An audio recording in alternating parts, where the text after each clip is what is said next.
Tottenham till we die. We are Tottenham till we die. Spurs diehards, heart and soul. We are Tottenham till we die. We are Tottenham till we die. Spurs diehards, heart and soul. Lily white and navy blue.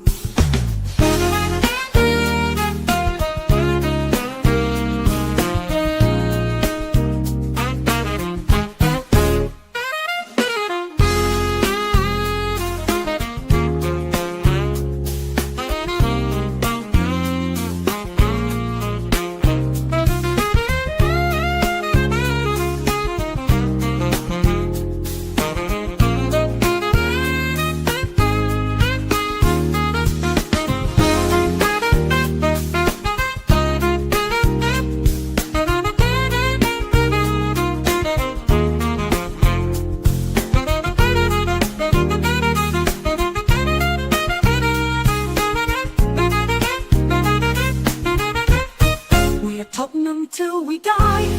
We are Tottenham till we die. Spurs diehards, heart and soul. Lily white and navy blue.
Woo!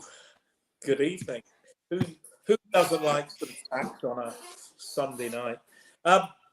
Right. Good evening on a Me. I think a bit bittersweet for supporters. We're going to get into the real nitty gritty. Son's farewell and the terrible injury we think that James Maddison sustained today. I have the great Brian Daigle joining us about 10:15 or so.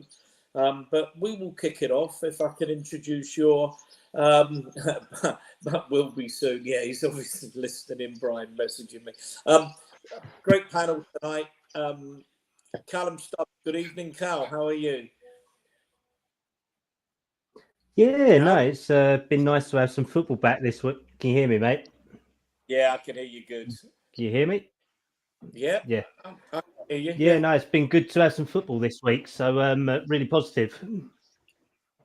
And Thomas the Frank Engine, or Tom Thumb, as we're now going to call him because of his thumbnails. He's been, doing for all good. How you, good. Tom?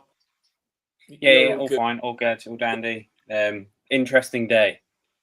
To say the least. And my partner in crime, Mr. Adrian Stroker. Good evening, Adrian. I'm fine. Been making music. So those of you watching the channel, you'll see us put up various bits of music all the time now. I'm going to keep doing it for fun. It's experiment, all themes, all styles. And then I'll find something that Tom probably likes. I don't even know what his taste in music is apart from a bit of drumming, really whatever. Yes, I'm fine. I'll remain a mystery. Okay. Say hi to the chat. That's Brett. Sounds like someone has been watching too much Pornhub. Now, Brett, I have to tell you, I don't know what Pornhub is, so you'll have to put online what that is, what your experience is of it. Give us the link, Brett. Give us the link, yeah? Everybody knows. Oh, Adrian, I'm sure you've got the link, mate. You've got a lot of time on your hands, ain't you? It's the fact that we currently. It's the fact that we currently have 69 viewers in here as well that makes this all the more hilarious. Callum, I'm at that age. I don't mind making appointments my body can't make. Right? Yeah, j'avais 69.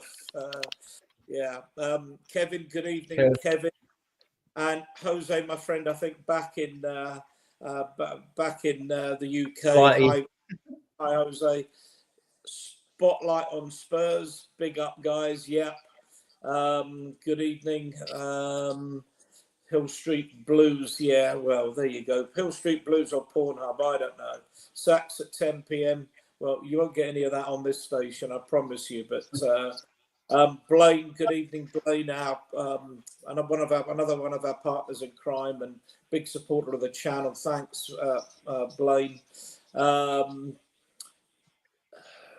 Tom there. I will put yours up. Peter Gagaius, it's 5 minutes past 7 in there. Audio Artisan, he's up. He's here already. He's earlier than he normally is. And big up Graham. Now, I must have missed Graham. So where is that? Where is Graham? Oh, Anita. I've gone. Hey, they're all flying in. Anita, sorry about all this. I've missed one or two of you. Have we missed anybody? If I've missed anybody, shout, and I will give you a big up. We've already got 78 in the chat, so guys, please hit the like button. The link stuff's there.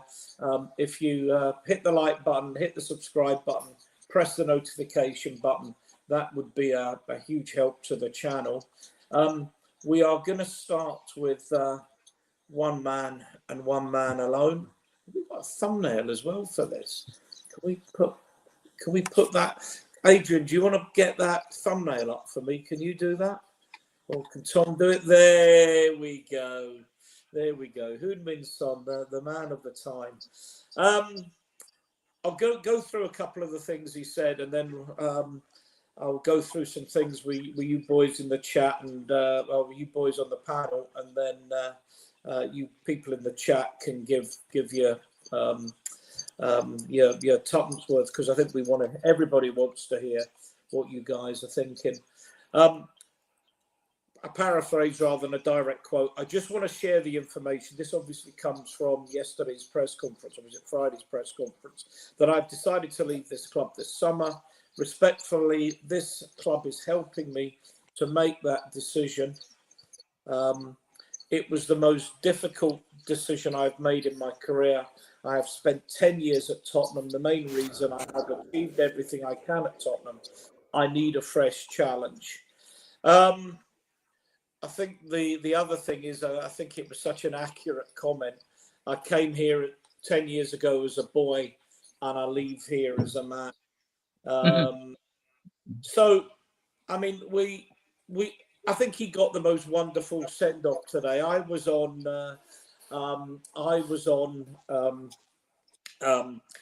Sean's Spurs Talk TV this morning, just the two of us knocking back and forward, and I said it would be absolutely wonderful if he went off with a guard of honour, maybe from both teams giving him that, and I thought that what happened was absolutely lovely. And of course, he was up against Kieran Trippier. It's right, isn't it? Kieran Trippier today. Obviously, a former colleague of his as well. So let's start with you, Tom. Son's legacy. What's Tom's legacy for Son's legacy for you? I just think he's a player who, in the modern age of football, where loyalty is hard to come by, showed us a huge amount. You know, when players were leaving and when we didn't have a manager, he signed a new contract and stuck it out with us, and ultimately has led us to our first trophy in 17 years, first European trophy in 41. So, I mean, he was a transfer that came out of nowhere, really. And we was all a bit shocked and surprised, and who's this guy and stuff like that. And he's come in. The first season was average at best, and there was rumours of him going, but he stuck it out, and thank God he did.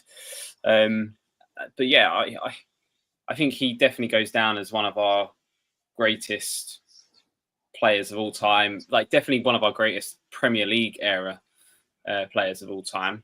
And yeah, like he'll forever be etched in Tottenham history. Really, I know there's debates as to whether or not was he world class, or was he just a world class finisher. But potato, he's one of the best players we've had in the Premier League era, and he'll ever be etched in Tottenham history. And he was loyalty personified for us as well. Callum, you're a younger member of the sort of the Spurs YouTube community, but he'd have been a player a lot of the years you've been watching Tottenham. Yeah, no, I remember that summer when we got him. Definitely, like Tom said, it was quite left wing. Ironically, was a left winger for us, but it was off the back of the Berahino saga, wasn't it? Where we went all the way through, and then they just got him out of nowhere, sort of thing. So no, I mean, what can you say about Sonny?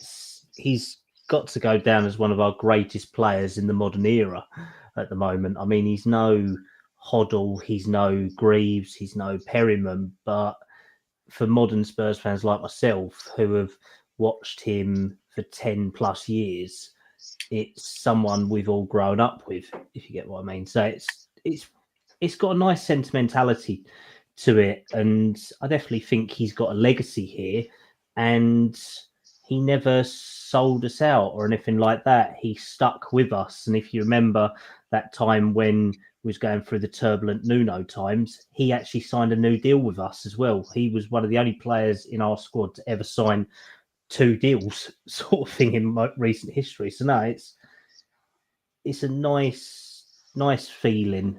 Oh, well, it's not a nice feeling to see him go, but it's a nice feeling when you think of how many good times he did have over the years with us. Yeah. Adrian, you want to add anything? You're obviously an older supporter. You've seen them come. You've seen them go. It's different when you get someone stay at your club for 10 years. I think there was a large proportion of the fan base that was saying they're a bit emotional about this, and I get that. I felt a little bit of it, but and I think it's more because when you've been with a club that long, I mean, with good players we've had in the past, we ended up selling them. They've only been with us 2 or 3 years, and we're more angry that they've been sold. So with Sonny, it's totally different. And like he's still with us. Well, he's not quite gone to Los Angeles yet, but I mean, I remember a lot of the goals he scored on the right-hand side. You know, against Leicester away, and at Wembley against Chelsea, you can forget the goal when he runs from all down the sideline from the halfway line and scores that goal. I mean, he scored quite a few goals from them. I mean, in Man City in the Champions League, he put one under the goalkeeper who should have got it. He scored quite a few on the right-hand side. I mean, his stats are mental. I think he's 3rd or 4th highest goal scorer. I think it's only by a goal. I think he's 4th in history. Blue Peter, here's one I made earlier, but actually this is one that you made. But I may as well bring it now.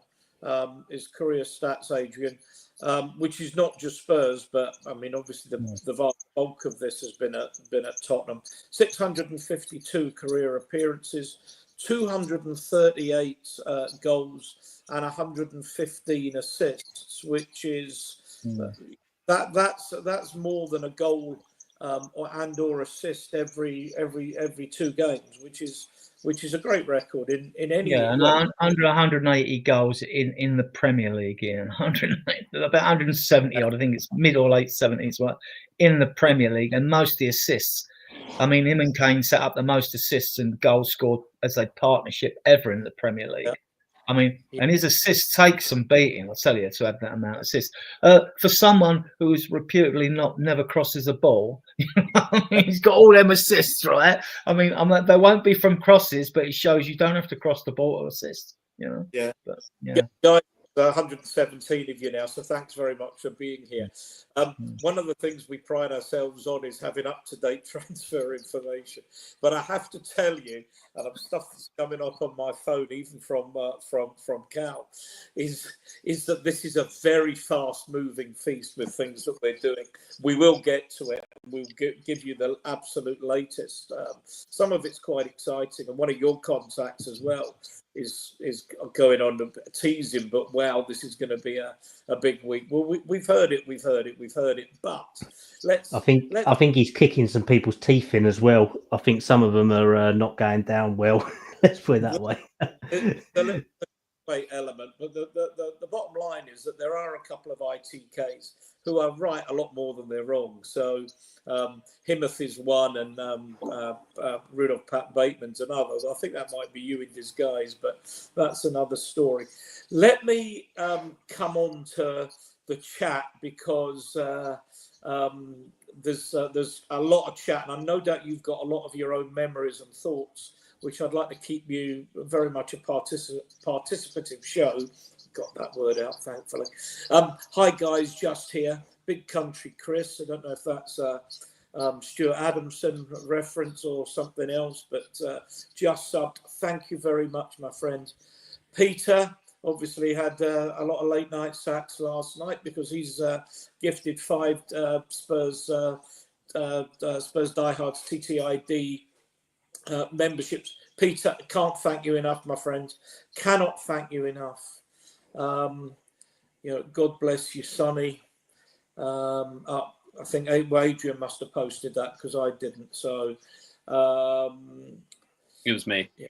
But it was you or whoever did it. Yeah, I mean, absolutely, and a lot of support there for Peter, which is right. I'm jumping in. Madison, we're sorry for there's so much happening at our club. We've got CL, which is about. Yeah, we're going to come on to the injury, Nita. Not surprising. And then Graham saying hi to Blaine. I'm going to miss out a couple of the highs here and there. We are going to come on to the signings because, and evening, all Tom's music fans. It's actually probably more my taste than anything else, Kev, but there you go. Apparently I owe Tom 51 quid for the Burnley ticket as well, but don't worry, you'll get it in. You'll get it in donations to the subs to the channel. No. Blaine, another one. Thank you so much, Blaine. We're blessed to have Sonny spend a decade at the lane and cement himself as a legend. Made you get out of your seat and produce some truly incredible moments over many seasons. Proper legend. Who can argue with that? And talking about proper legends, we welcome to the stage from Toronto, Canada, Toronto, Ontario, via North London. Here he is, the one and only Brian Dago. Do you know what?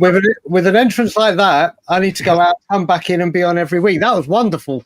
That was wonderful. Sorry for being a diva and having to do something last minute. I do apologise, but it's great to be with all you gentlemen on the screen and everyone in the chat.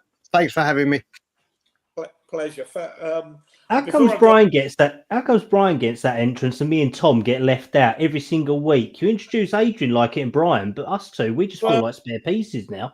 It's because you replicate. I get mocked. The best ITK on Spurs YouTube. It is Callum Stubbs. There we go. Sorry, Tom. I haven't even been drinking. Or the greatest zookeeper in England. We welcome to the stage Tom Clark. Right, okay. Should we be serious? Thank you. Right. As I say, I haven't been drinking yet. Brian. Yes, sir. Your thoughts about Mr. Son, because we're doing some reminiscing and we're doing some appreciation before we get on to some of the other stuff. What can you say about this man that hasn't been said? It's a decade of our lives, no matter whether you're an 11-year-old, a 21-year-old, a 46-year-old like me, or whatever age you may be, he has shown loyalty. He has been an incredible ambassador for this football club, a superhuman human, let's say, a fantastic footballer that we are blessed to have at our football team, a guy that stuck through things through thick and thin. As I say, it's like your marriage vows, isn't it? For sickness in health, for rich and for poor, until death do us part, is what Sonny has done. He'll go down as a legend for winning that trophy, and I wish him nothing but the best for the rest of his future. And I hope that everything he wants goes his way, apart from when he comes here to play Toronto FC. And then I want him to. Apart from that, everything. I hope he succeeds in everything he does. Just a privilege. My biggest regret ever in Spurs is I never got to see Gareth Bale live for one reason or the other. I count it a privilege, an honour, and a blessing that I got to witness him in Son on many occasions live. Yeah. I don't think anyone can add much to that, but let me carry on with the chat. Peter saying, well done. I said Brian. I thought it said Brian. Brian. Sorry. Oh, well done. No, it's Brian. Right, sorry. Nita, I cried today when I saw Sonny crying, a legend with humbleness, Kane and Sonny. Sonny without Kane. Memories on our pitch by the score, TTID. Yeah. I mean, you couldn't not have a wee tear in your eye, could you, when you saw those scenes? I mean, it was... do you know, Son didn't sell out. Just while I'm going through some of these chat questions, me and my partner often said, we've both got... we've got between us 4 daughters in their mid to late 30s now, and always said, if Sonny came home, or if your daughter came home and said, this is my boyfriend, who Son or Sonny, forget the fact that she'd be incredibly wealthy on account of his earnings, that you always think Sonny, and particularly with that Asian culture, is someone that would really, really look after your daughter. Would treat her like a princess, and the thing is, Ian, splendid young man, Tom. Yeah, I was going to say, like, that he's players from all different clubs have messaged and written about him and Son leaving and moving on away from the Premier League. Like he's not just when leaving. People aren't just speaking about him as the player; they're speaking about him as the man, him and Son as well. Like he just seems to have been lovely and amazing to everyone that he's ever come across, and like all the players have said, like he has shown so much like humility and niceness to their families, to their kids. You always see him at the end of the season when their players are walking around with family. Him and Son's always running up and like playing and just having a laugh with all the families and stuff like that. Like he is. Like that's why I think this hits so much harder. We're not just losing a what was a fantastic player, but like he was the epitome of Tottenham Hotspur for the last 10 years for us, and now who is that now? Who is that player like that you lean on and say that is Tottenham Hotspur now? Not like that's the thing. That's like we've lost a big part of us. I don't know if you've seen Blaine's comment. I reckon that must be you, Callum, that's got your phone on, because every time my phone comes up with one of the chat groups, I've got my phone on silent, I hear the ping, and I'm thinking, it's not me, and it must be you, because you're I think the only one who's on the receipt who gets all of the same things that I'm getting. But at the moment, I'm covering 4 group chats live. That's how, so I'm covering about 250 people. Let's put it that way. Who all want the same answers, and there's that. I thought we had an exclusivity contract. Oh no, I wouldn't pay for that. I said the channel doesn't make enough money to pay you enough for that. But nah, exactly. You get me on Sundays, and that's about it, mate.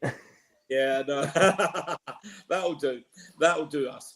Blaine says on his question, that goes back to what Tom says. Maybe Tom, you had a look at this, anticipating this. Who will be Mr. Tottenham while he was more diminutive in character? These are bloody big words. Blaine, give me a break here. I've got to read this. More diminutive in character. He embodied what Spurs is about. Love of the game, the club, the fans, and produced some amazing football.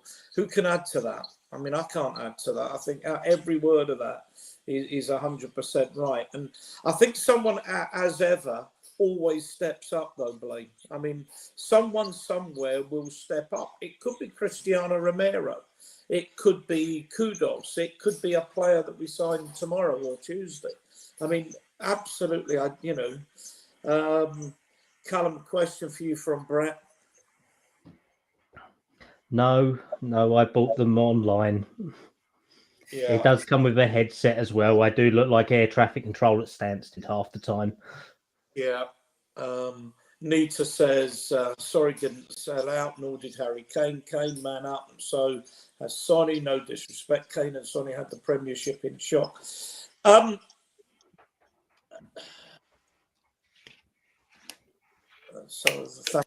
the membership, I must be miles behind on the chat because Brian's here about 10 minutes. Be in 2 minutes. I would crack on if you want, and I'll click on bits in the chat, anything relevant if that's. Do that because that would be good, because the one thing I don't want to do is get bogged down. We've got a lot to cover. Let me start then with Brian on this. Your favourite Son games, goals, moments. You could all be one. It doesn't have to be completely different. My favourite Son goal, if people remember, it's that 30-yard absolute stunner against West Ham at Wembley in a 1-1 draw. West Ham had scored an unbelievable goal. It's actually a really good game, which we should have won, but it was a really good game of football. And we just couldn't score a goal for love nor money. And then Son's 30 yards out and thought, you know what, sod this. And just absolutely smashed the ball into the top corner. Was an incredible goal. Incredible goal. If I was to go on favourite goals, games, moments, I mean, also, you can't forget the North London derby during COVID goal. Yeah. I mean, any goal against Arsenal is great, but that was a stunner. Moments. Listen, but let's just say, I'll tell you what was a great moment for him: signing a contract when Nuno was in charge and all that Harry Kane to City stuff was going on, committing his future and saying, you know what, this is where I belong, this is where I'm staying. So if we were to say, you could do a whole show on this, Ian, but I'll stick with those. I'll say that West Ham goal, the Arsenal goal, and him sticking up and staying for Spurs and committing his future when the chips were down, the sea was rough. He always stood up. So I'll go with those moments. Cal? Yeah, I think I'd have to agree with David Clark, because I was at the game when Son scored, when he ran all the way through about 20 Burnley players at the time. So, yeah, I think that was a highlight for me. Tom? Yeah, I mean, obviously being a season ticket holder, I was very lucky to see an awful lot of them in Son goals. The Burnley one, yeah, absolutely. It capped off by the best assist from Vertonghen you'll ever see in world football, that goal. But for me, that one, I remember the Chelsea one where he did very similar, running from the halfway line down the right wing, cutting in. I was there for that one as well. And then the other one that really sticks in my head, or other ones, I should say, was when he went through that goal drought, was a substitute, came on after like 60 minutes against Leicester, and then banged in a hat-trick within like 20 minutes of being on the pitch, and all of them were absolutely phenomenal goals as well. But yeah, and then obviously like peak moment is him lifting that Europa League trophy. I'm not looking at the chat because I'm talking to people, and being a bloke, I don't. It's all right, I'm looking.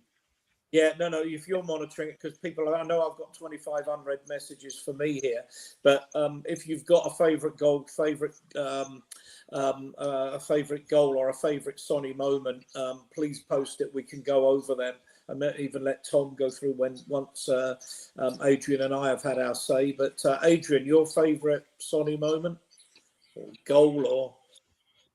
I can remember Kane putting Son through. Kane had that ability to pick out that crossfield pass. I can remember Kane picking out Sonny a few times. I think he did it once at Liverpool, didn't he? Took the quick free kick. Yeah. And the others have covered a lot of the good goals, the ones that standing like the Burnley, the North London derby during COVID. I was going to mention it because an Arsenal team, while I watching it, going like, don't let him shoot. Somebody shoots, it's in the net. So love watching them rant. afterwards. Yeah, so I mean, like, you've covered a lot of God goals. I mean, he scored so many. You struggle to remember individual ones so much. I mean, they mentioned the standout ones, which we all like in the local derbies. You know, he scored against Man City. And also, you know, I mean, like, when people say you don't cross or play people in and all that, I remember Decky had 2 15-minute cameos, and then he gets his debut away to Man City. Yeah. And Son could have shot himself, and he squared it for Decky, who put it in the net. You know, there was a lot more to this guy. I don't know if he gets the full credit he deserves, right, by other supporters and all that, because they don't watch him as much as we do. And even some of our supporters are, you know, you've been a bit harshly rejected here at times with regards to Son, because now you're going to realise how we're going to replace him. Yeah. Thank you, a user. Anonymous donation. Thank you. A bit like the Asda advert, and every little helps. I think it was Asda anyway. So thank you for that. That's really appreciated. Yeah, I mean, my favourite goal was the Chelsea one. One, because it was against Chelsea. Secondly, because he made David Luiz look absolutely stupid. It was at Wembley. It was against them. The Burnley goal was a great goal, but every time I watch it, I can't help thinking, oh God, what's his name? Sean Dyche. Big Sam. Sean Dyche. When the players got in the dressing room saying, like, you know, why don't you bring him down? Because really someone should have taken one for the team. But it was still a wonderful individual goal. And that, in some respects, that was the pace that he ended up, you know, probably ended up losing a bit of that, the pace of those 2 goals. But the other thing, I'll go back to the Champions League season when Kane got injured, and he and Moura stepped up, and they were so, because Kane and Son, it was almost like, for those of you old enough to remember, you know, Court Marsh Bold Lily with Kane assist to Son and Son assist to Kane. It was just phenomenal.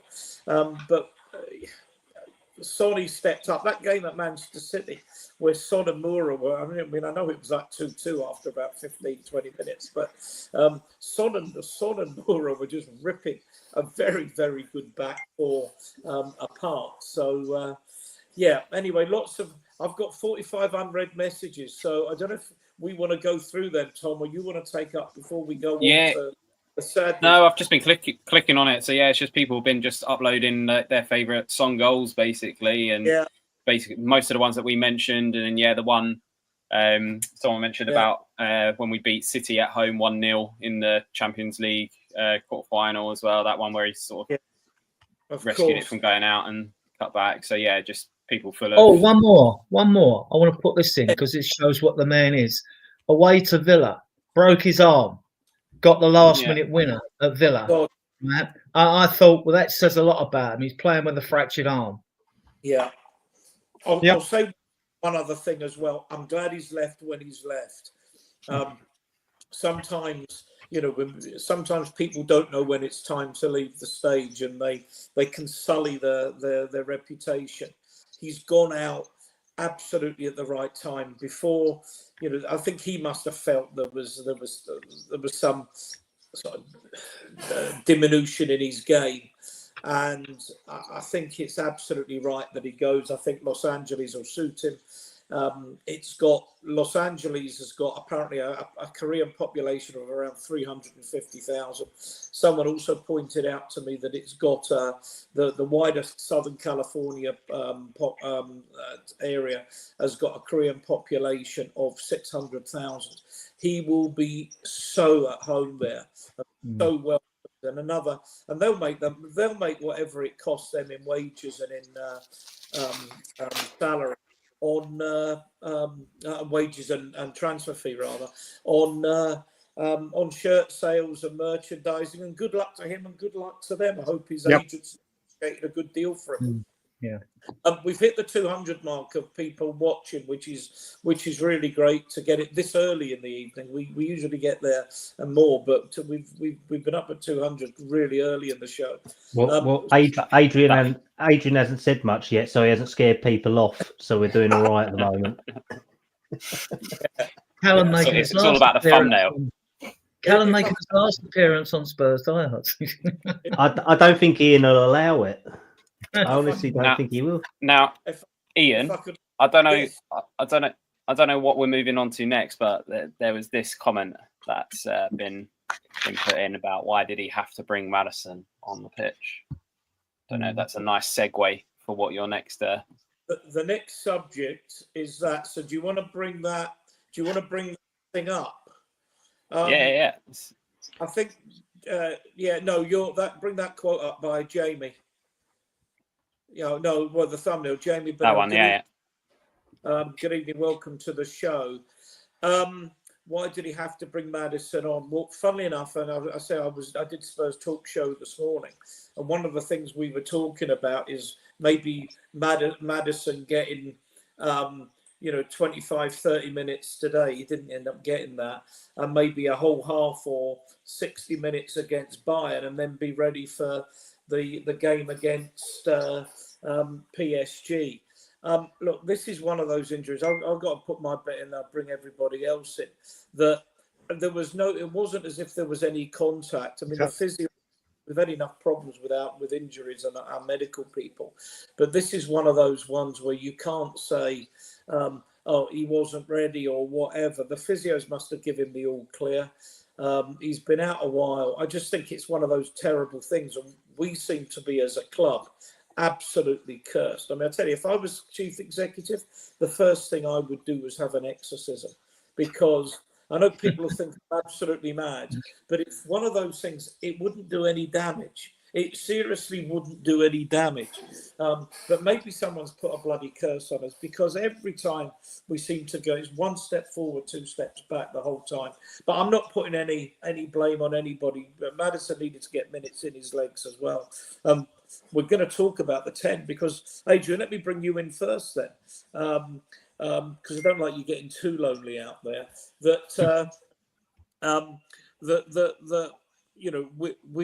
We've been saying we need another 10 in any event, and now Maddison and Kulusevski are the two that we've got in the club, maybe with the exception of Donnelly, who can play as a 10, and the two experienced internationals are gone.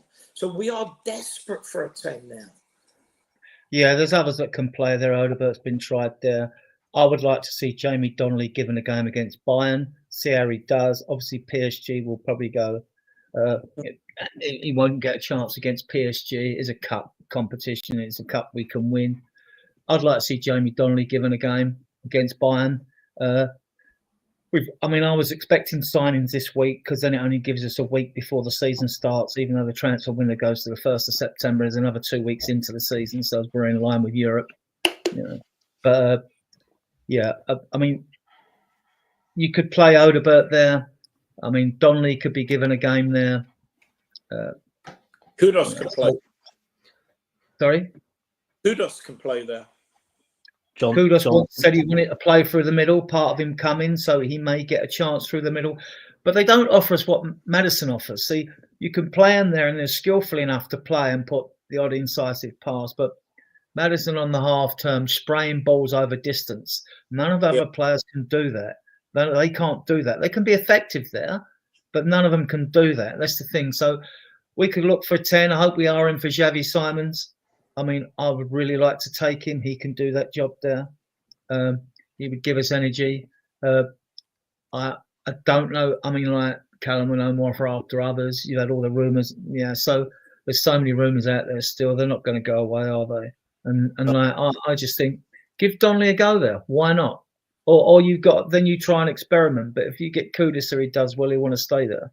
And then so we haven't got a lot of options there, other than Donnelly, but he's gone on. Divine hasn't gone out yet, but he didn't go out with him, did he? He didn't go with the squad, but he's shown he can play in a 10 as well as an 8 hybrid 10 as well. So why not you got nothing to lose against Bayern.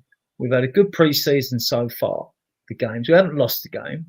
We were pants in the Wickham and the Luton game, obviously, but the players seem to be getting something into their legs. They've learned how to defend properly, and no, I'd like to see Donnelly given a go personally, because it will take us. We're not going to get any. We'll probably get players in the end of this week, I would have thought.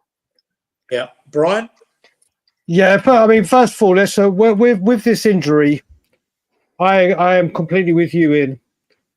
He needed to get minutes in his legs ready for Europe, or for the Super League and for the Champions League. Sorry, for the start of the season. And pre-season, we always say, is used for players to get minutes in their legs, build their fitness up, get ready for the season ahead. And that's exactly what was happening. It was that could have happened with how he planted his leg. It could have been how he moved his body when he was trying to. It could have been a host of things. It could have happened to any player at any time. Those kind of injuries.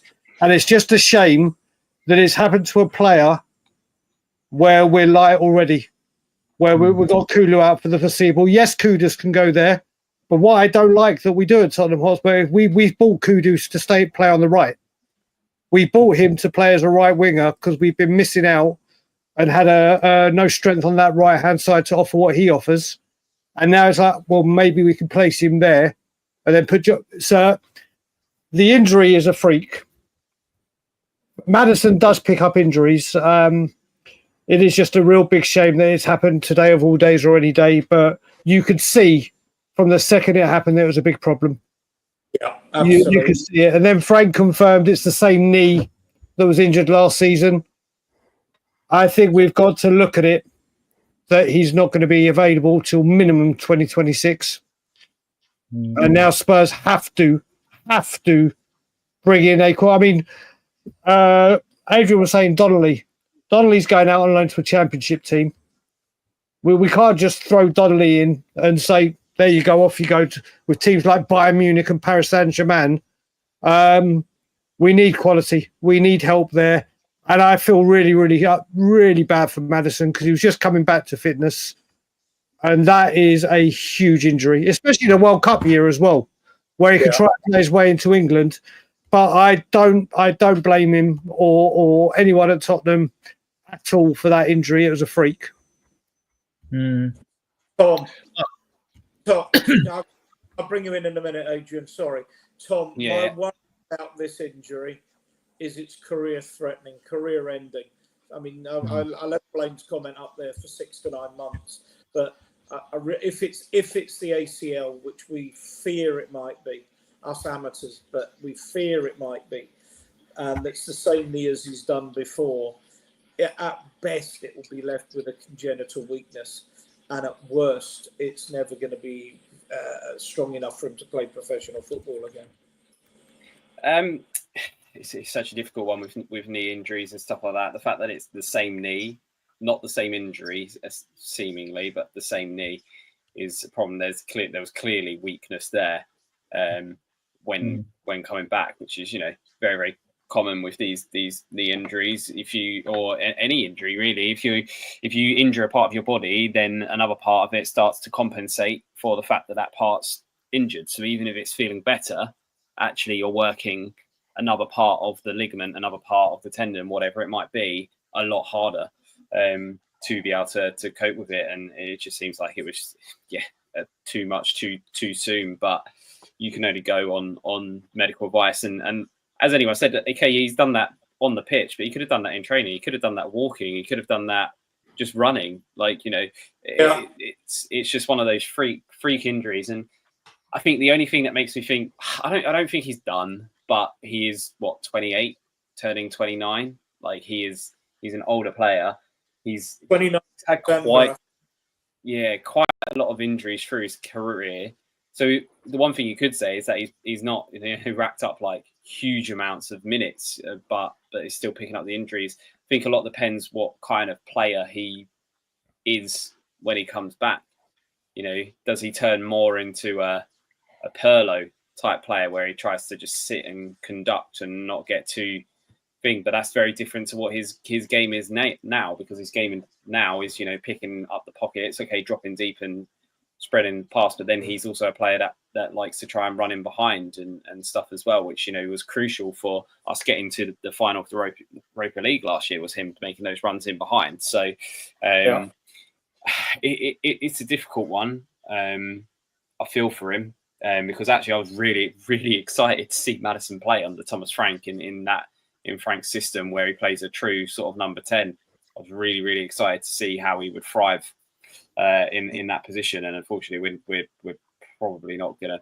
Well, we're definitely not going to see it this year, and whether or not we see it at all is, you know, one for the future. But I think the most important thing now is we have to invest. We have to invest in that position. We can't be shoehorning players in. I mean, we needed to invest in that position before Maddison got injured.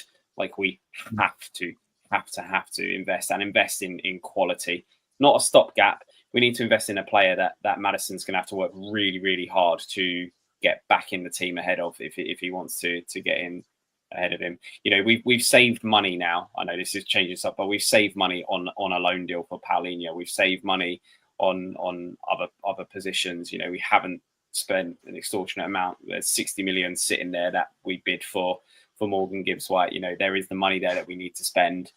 We need to replace Son, and we need to replace Maddison, and actually I would say you'd need extra on top of that as well. Hard to argue with that, Callum. Yeah, it's a hard one because just looking at it, not just on Maddison, but the injuries overall, they're racking up now. And I know a few people in the chat have been going and blaming Frank. I mean, I'm not going to lie. Solanke, Udogie, Maddison, they all had the same injuries under Ange last season. So if people are being idiotic and blaming Frank, I mean, we all want these players back playing for us because they fit into our starting 11. They are part of our best 11 on the pitch on the best day. So I think people are being a little bit idiotic with that one. But it does. We was all crying for Maddison to come back because we've been without that sort of great option. And today was a prime example where he needed to play. And if it is a MCL or a ACL or a cartilage contusion which has been put out there, then there's a weakness in his knee and a weakness in his ankle. It's been there for a while, and we can't blame that just on it because it was an off the ball injury.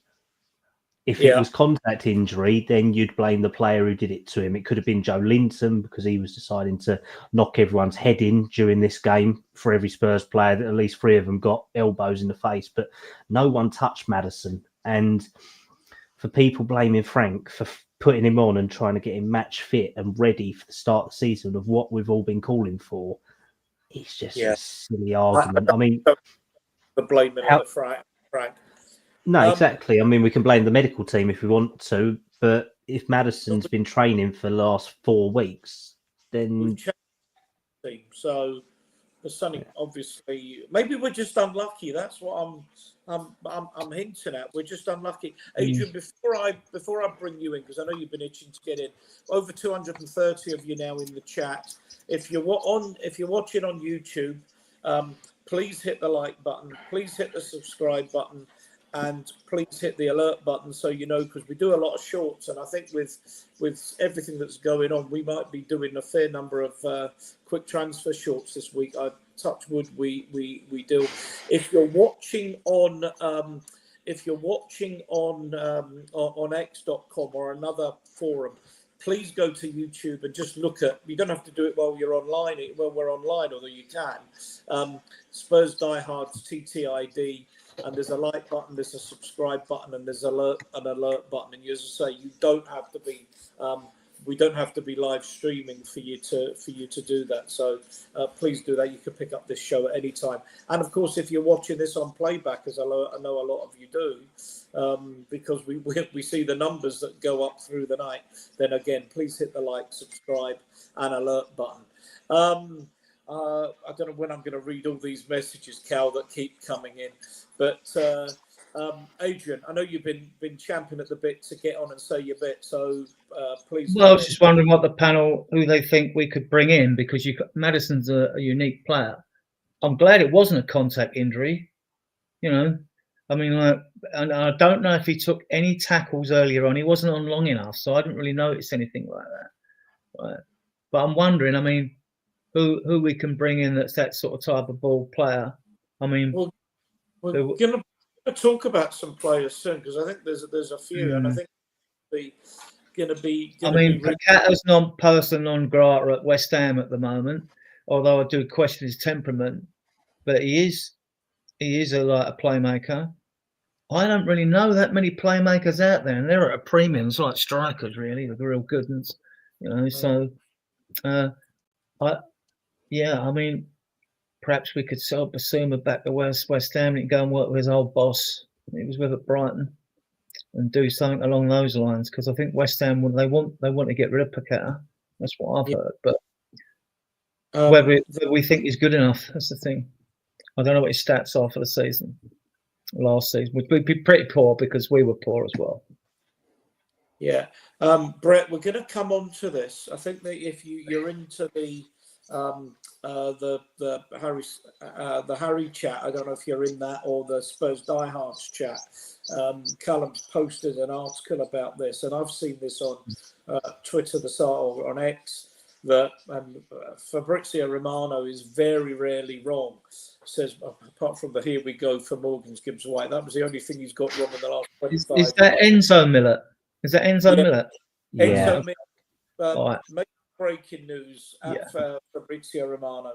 I believe this is a quote. I believe there's a possibility that the Enzo Milo to Atletico Madrid transfer could collapse. He then goes on and says that he's got. Blaine's going to get a ban. No, he's given us money. He's given us another £5. I've read preheated and dangerous or marinated maestro. There was another one came up on Friday, like for I can't remember what it was now, about air fryer prepared or something like that.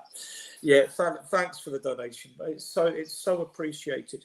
But the other stuff that surrounds that is this guy has got an offer from a Premier League club, and that he's therefore doesn't want to go to Atleti. We don't know, but we will come on to this with some chats. Let me see if there's anything else in the chat. I think I put that up from Nigel. Act like a big club. We absolutely have to. I think that's absolutely right. David Clark, who never has much positive to say, but can't hit a cow's ass with a banjo. I think you're flattering him, David, to be honest with you. I think that, I don't think that Richarlison needs to go if we're going to be a proper club, a real proper big club. We are Spurs TV, saying much what. I fear that, as I say, if there's a congenital problem with that knee, he's never going to play top-class football again, unfortunately. Grealish, we'll come on to Grealish. I don't want to talk about the transfers here because we're going to come on to it. I just want to make sure if everybody's making comments that they get acknowledged. So give me a minute. Adrian has to sort out his mic because Brian's coming through at 10 and then Adrian is like volume 0.5. I'm not getting that, mind you. I'm using an external speaker to make sure I hear everybody, so I turn it up and down. Certainly Brian's pretty loud, I must be honest, but I like when aren't I in? When aren't I? That's got nothing to do with the mic. Yeah, I was going to say that's not the microphone. That's just Brian in general. Yeah. I have Brian on because he's got a bigger mouth than me. There was something from Ellie. Good evening, Ellie. Big up, Ellie. Always lovely to have you on. Perfect time to get Grealish on. We're going to talk about it. It looks like the chat has moved on to Harmless Potato. Good evening, Spud You Like. You might not be old enough to remember Spud You Like. Let me. Mostly the chat's just dropping suggestions now. I'm gonna leave that. Let's talk very briefly about Palhinha, and then we'll go on to the transfer rumours because we have a lot to talk about on that. Palhinha, Callum, I'll bring you in first because you didn't think it was going to be announced till Thursday, and then bang on 8 o'clock came the announcement from the club. Yeah, it's a strange one, to be honest. I wonder whether it's sort of a bit of PR management side, to be honest, because I didn't expect him to be over here until Monday or Tuesday, to be honest. And then obviously, what is it, Florian Plettenberg or whatever the geezer's name is from Germany, he reported that he's been over there today or doing media duty. So, yeah, I think it's a bit of PR management, to be honest, but it's not a deal that I was advocating for or happy for. But we've got a signing. If people are happy, they're happy. If they're not, they're not. And I've got the option right of 25 million, which I'm quite happy with as well. I do think it's a stopgap, to be honest, but it does offer us at least some sort of security in midfield for at least a season or so. Yeah. Brian, one of the things that interests me about this is that the model has always been, we won't sign a player at 30 years of age or whatever, because we're only going to sign players with resale value that we could, and this with that option, the fact that we've even asked for an option is perhaps indicative that the club's mentality is changing, and we would prepare to spend £25 million on a player that we might, if we're lucky, get £5 million back on in 2 or 3 years. Can I just come in quickly, Ian? It was Bayern who insisted on the offer, not Spurs. They came back to the negotiating table late on Friday and insisted on this option being in there. Okay, thank you for that. Thank you. Okay. I think this is a very, very, very smart and incredible signing. Well, I think we look at in Spurs' good times in the Premier League. We have had a hard as nails number 6 or a designated number 6 that gets the ball, puts the tackles in, passes it on to the creators. He's an exceptional signing. And you're right, Ian, signing a 30-year-old is very unlike us, but we needed experience. Whether it's to help Archie Gray, whether it's to play, whatever it may be, to help Bergvall, to help the other midfielders. We heard Thomas Frank say, win your duels and win the second ball. Well, that's exactly Palhinha's superpower is, let's just say. That's his what he's fantastic at. I think we've done very, very well as a club to get him in. I think the club, we've seen, I keep saying, over the last few years, Ian, we keep building the team for tomorrow, whilst our rivals keep building the team for today. And every year we keep hearing, in a couple of years, these ones will be coming through and they'll be great. Well, these youngsters need help. These youngsters need experience. These youngsters need players like this around them to help them out. And I think he comes in and does a wonderful job for this football club, helps the defence. I mean, Mickey van der Ven's hamstrings must be loving this signing. Certainly over the moon with this signing. And like I said, what we've wanted is quality over quantity. And you have to say fair play that Kudus and Palhinha are quality. Yeah. They are quality signings. He was alone, but he's another quality one.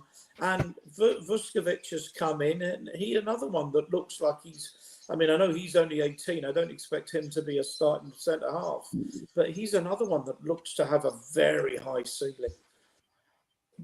Yep, he does. I mean, he does. And like we said, Thomas, both these players have said Thomas Frank was a major part of them coming.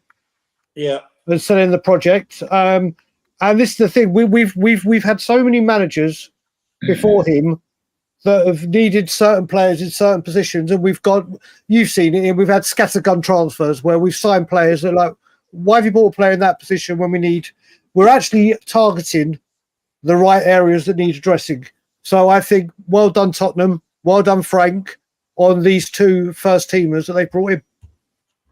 Tom, let me bring you in at this point. Brian makes a point about, we're buying for tomorrow. The problem is tomorrow never comes.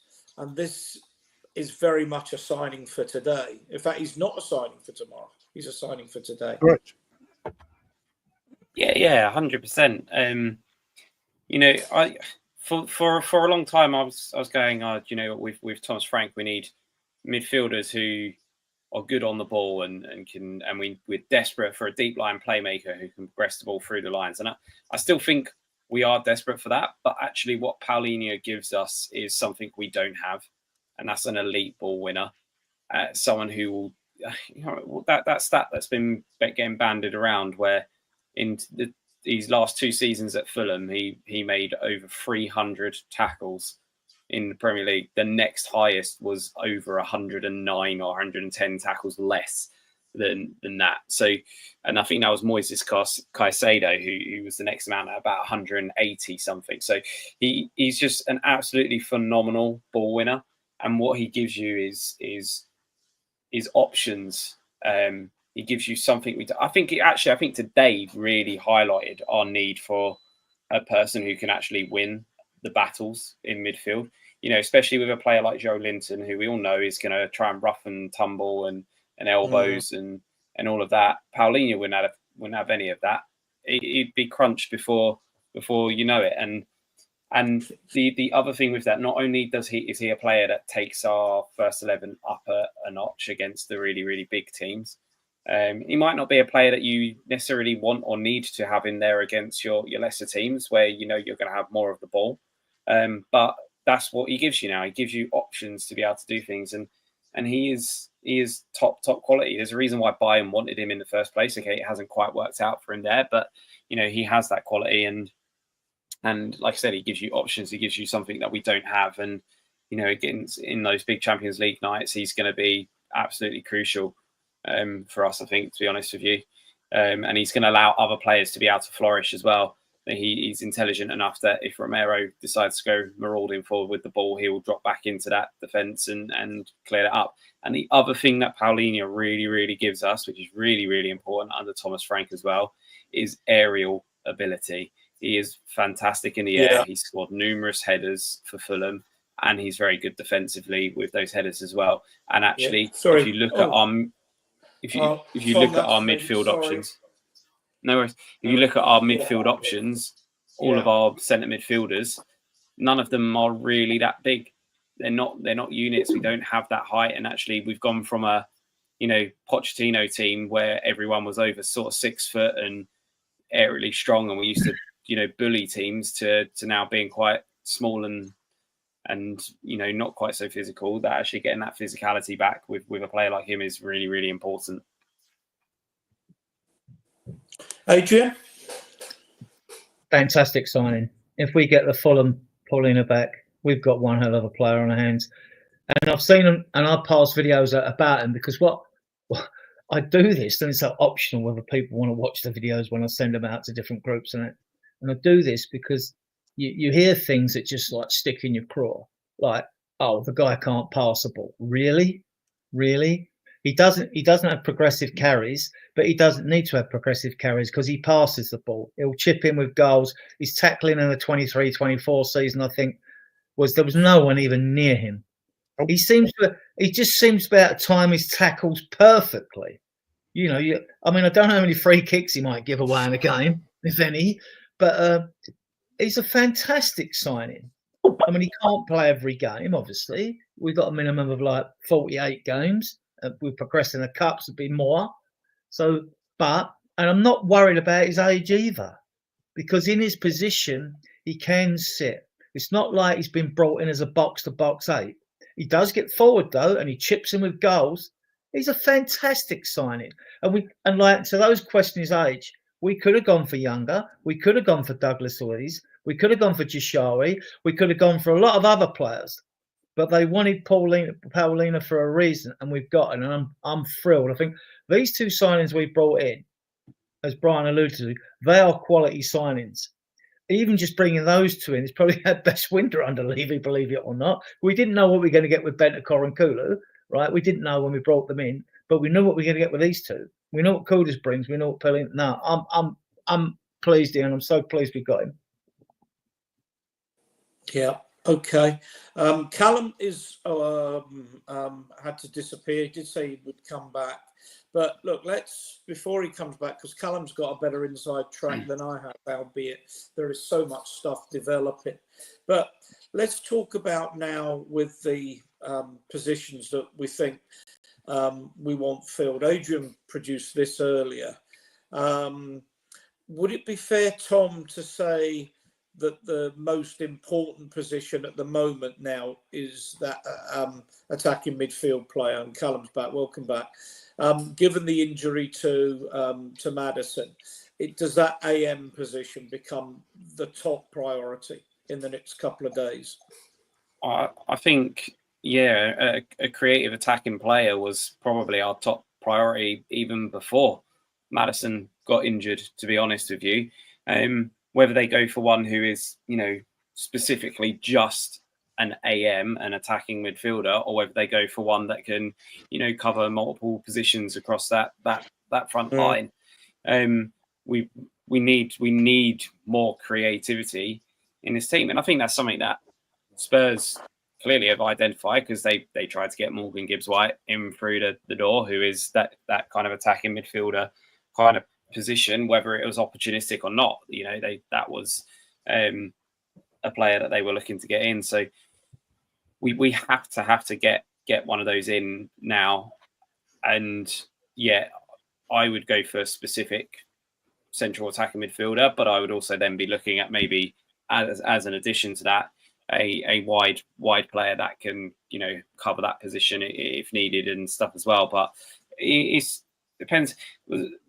The perfect kind of person who springs to mind for me would be Xavi Simons, in terms of he can play out wide, but he is better as an attacking midfielder. He's more of a dribbler than he is a passer, but he still can play as that position. That's the one that sort of like really jumps out to me. And then obviously there's the guy who we're potentially trying to pinch from Stuttgart, pinch from Atletico, from Stuttgart, who I sort of dropped in the chat a few days ago.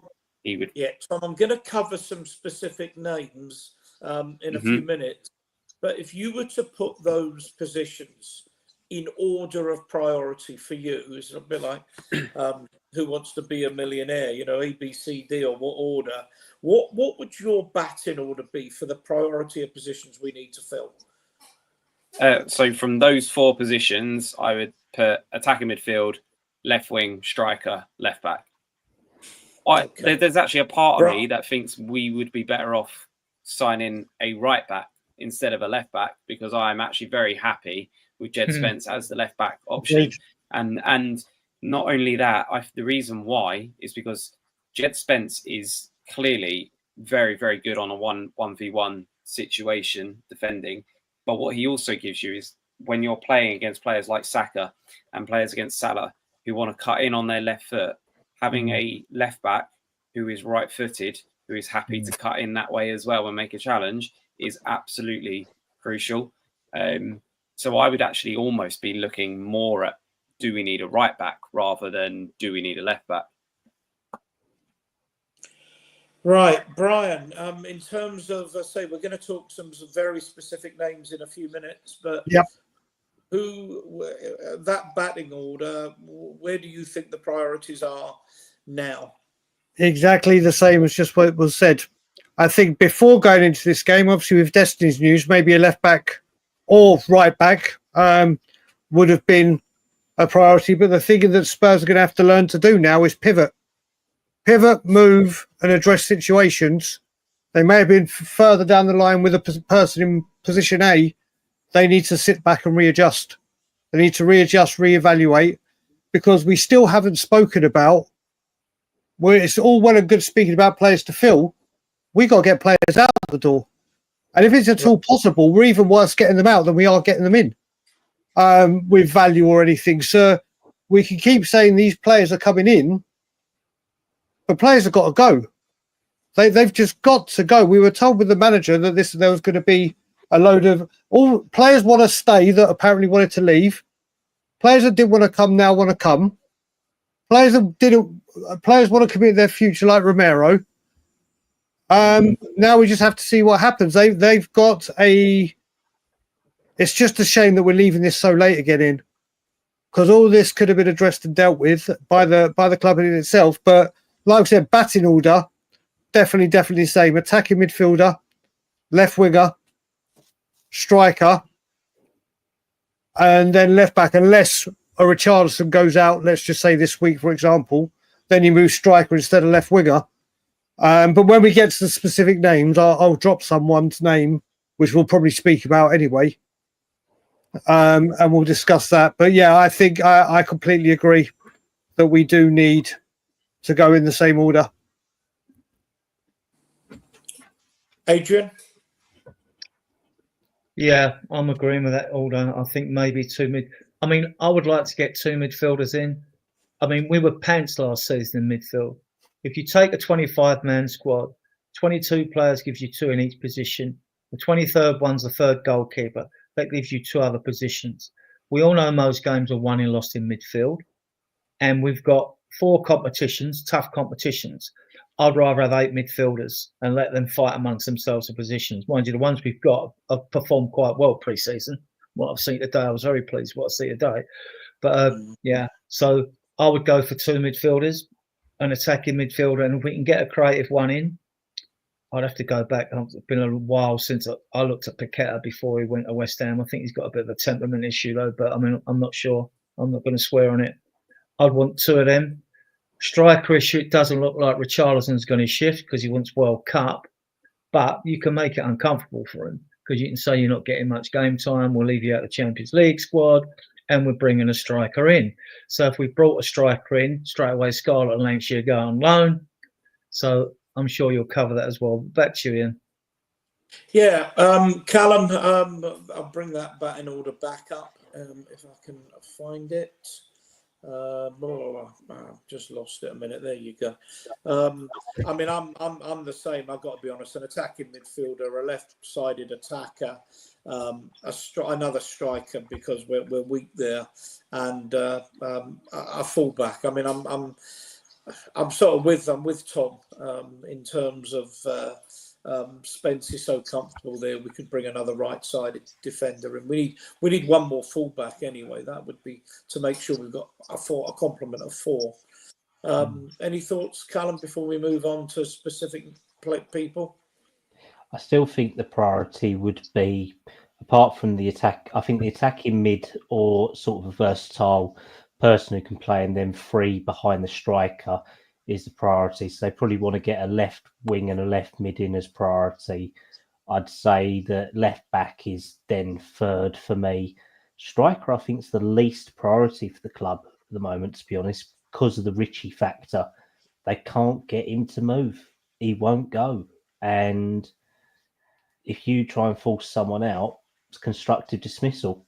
It works the same as it does in, Ian, you know it from employment law. If you make it unpleasant for someone, but it means that these players can take legal cases against you in court. And Spurs have got enough bad PR as is this summer. I don't think we want that either, unless you just pay out their contracts. And Richie is one of the highest paid players in the club. So, yeah, I think striker is probably the lowest priority of the low out of them 4 at the moment. And yet my worry would be, Callum, if we don't score, if we don't have another proper striker, someone that can put the ball in the back of the net consistently, and Solanke and Richarlison are both injury prone, we're going to have to be relying on a lot of 1-0s. Well, you're completely right. And obviously by taking, just say, like with Sonny leaving, we've still got to replace, I think it was 14 goals last year and 8 assists, something like that. So you've got a 22 goal involvement deficit that you've still got to fill. And that was Son on a bad season as well. So realistically, you take him out, you take Richie out, you're probably replacing 35 plus goals that you've got to do at the moment. That is my concern. Yeah. Adrian, you put that together. We've deliberately left Richarlison out of that list. Bissouma and Bentancur. I mean, for the life of me, I can't see any case for getting rid of Bentancur. I mean, I just don't get that at all. Well, Gill and Solomon are on this list because I just think it's obvious that they're going. They're not going to get game time. I like Bentancur. I mean, he's coming back to what we see before the ACL. And I like the Bentancur, which we had when he was dragging us up the field, when he scored against Chelsea and things like that, rather than giving the defensive responsibility, let him be this 8, sort of box to box, doing what he does well. But he could be a false alongside Palhinha, couldn't he? You know what I mean? So like,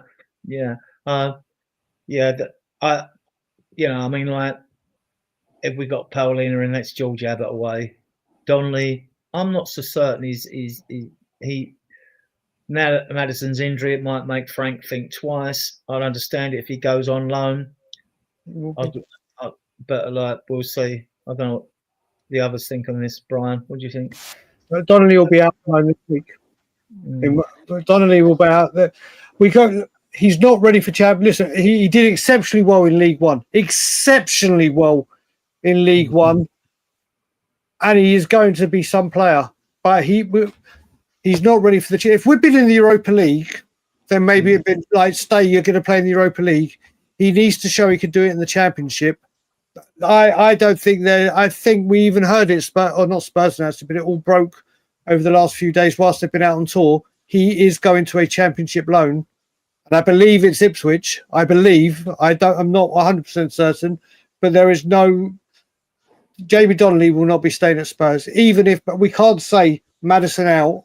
Okay, we're going to get Jamie Donnelly to play potential Champions League teams. We need quality in that department. So him, even my boy, my favourite Alfie needs a Championship loan. As much as I'd love him to stay, he needs a loan. I think he's going to Millwall. That's the rumour. On the fullback thing, if we weren't getting a left back and we're going for a right back, is Vanderson still at Monaco? I'll take him. But I don't know what the club are doing, regards to. I don't think there's no urgency to get a fullback in. I've got some breaking news from Spurs Express. Heung-min Son will join LAFC, deal agreed. And that's from Fabrizio Romano. So that's hardly shocking breaking news, but it's breaking news all the same. Yeah.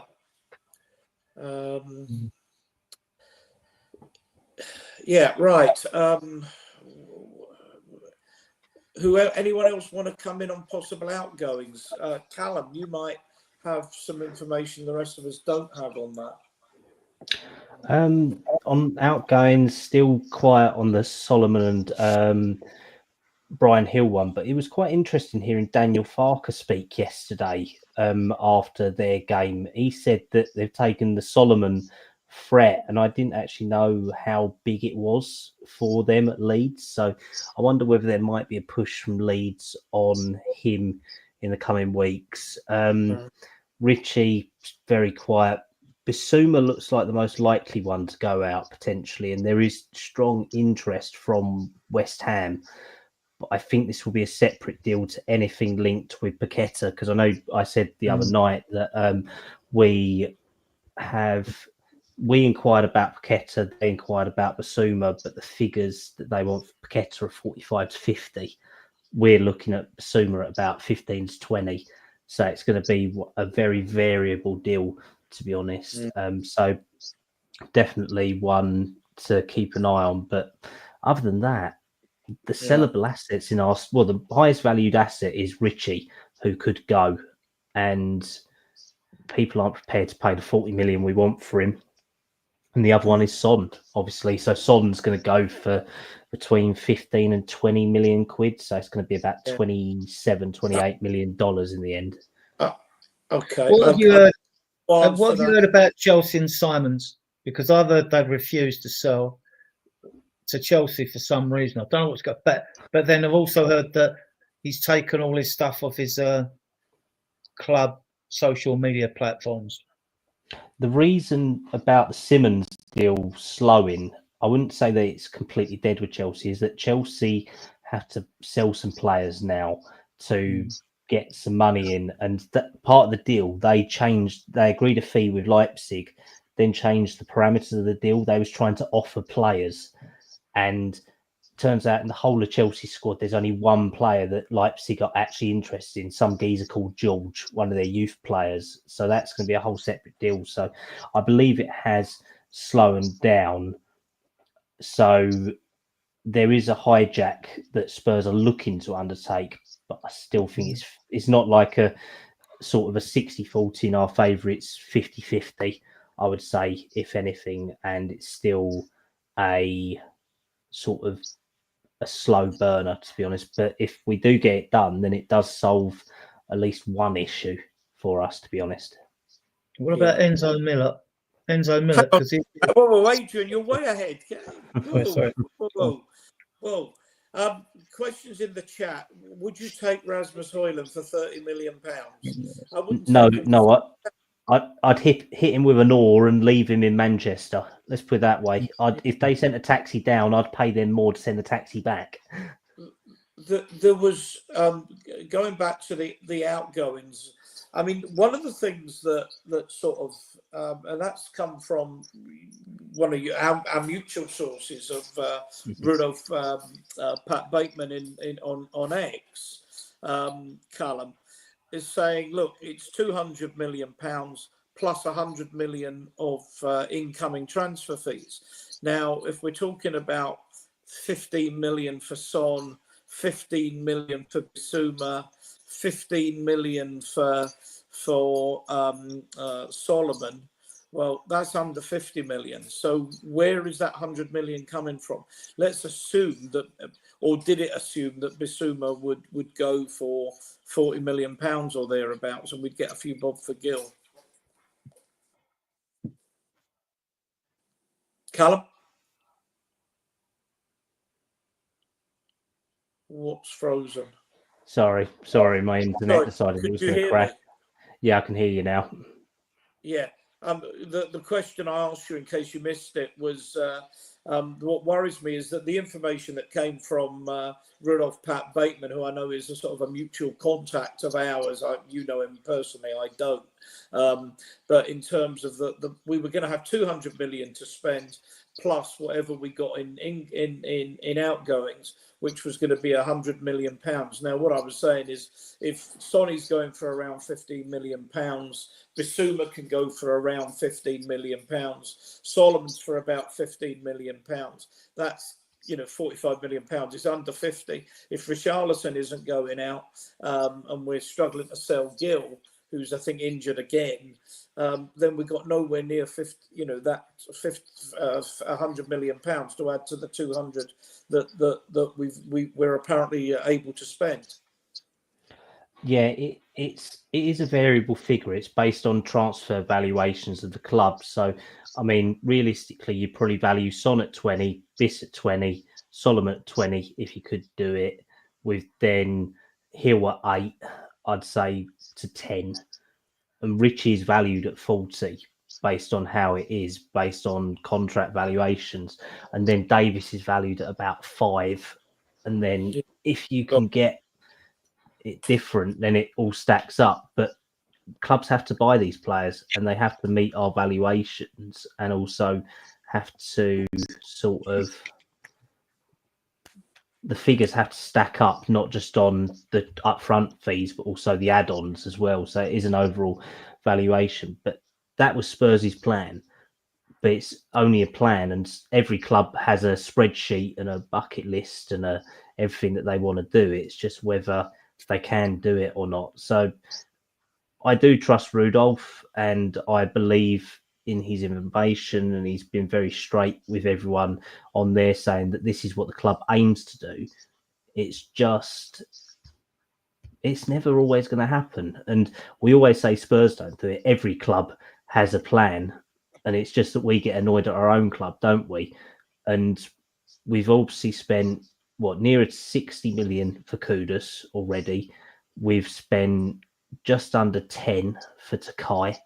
We've spent 30 million for Tel, 26 million for Danso. So we're probably going on near to 120 at the moment. There's still money there to be spent. It's just how we spend it and how productive we do it. And I know Brian's looking at me and thinking, how do I nut this geezer and shut him up? No, not you, Callum, not you. I'm just, I'm trying to woosah, because if I get going on this, I will just say one thing. The valuations that this club hold for our players are ridiculous. Mm-hmm. They wanted 50 million for Dyer. They wanted 40 million for Winks. They wanted this for that, this for that. What I will say is if we're a big club and we're going to act like a big club, like some other clubs do, they'll get players out and they'll drop the fee. They won't. How we can demand 40 million for Richarlison when he's fit for about 11 games a season and say, yeah, you fork out 40 million, it's lunacy. If managers need to move players on to get players in and have investment, especially, won't go into the naming right or anything, then you need to move these. The people aren't putting bids in because who in their right mind is going to say, yeah, 40 million for Richarlison? Apart No from one. Saudi. Yeah, exactly. We can't even sell to them. We can't even sell to them. I don't know what we're worried about getting the players out as a club, seriously, because why is the urgency? We have shipped a lot of players out. We're talking about peanuts then when we lost all that money on Ndombele, Lo Celso, Davinson Sanchez, and even the money we paid for Richie. Why are we talking about, I mean, no, it's not 100 million quid, about 50 million quid. I hope that's not preventing the club from acting.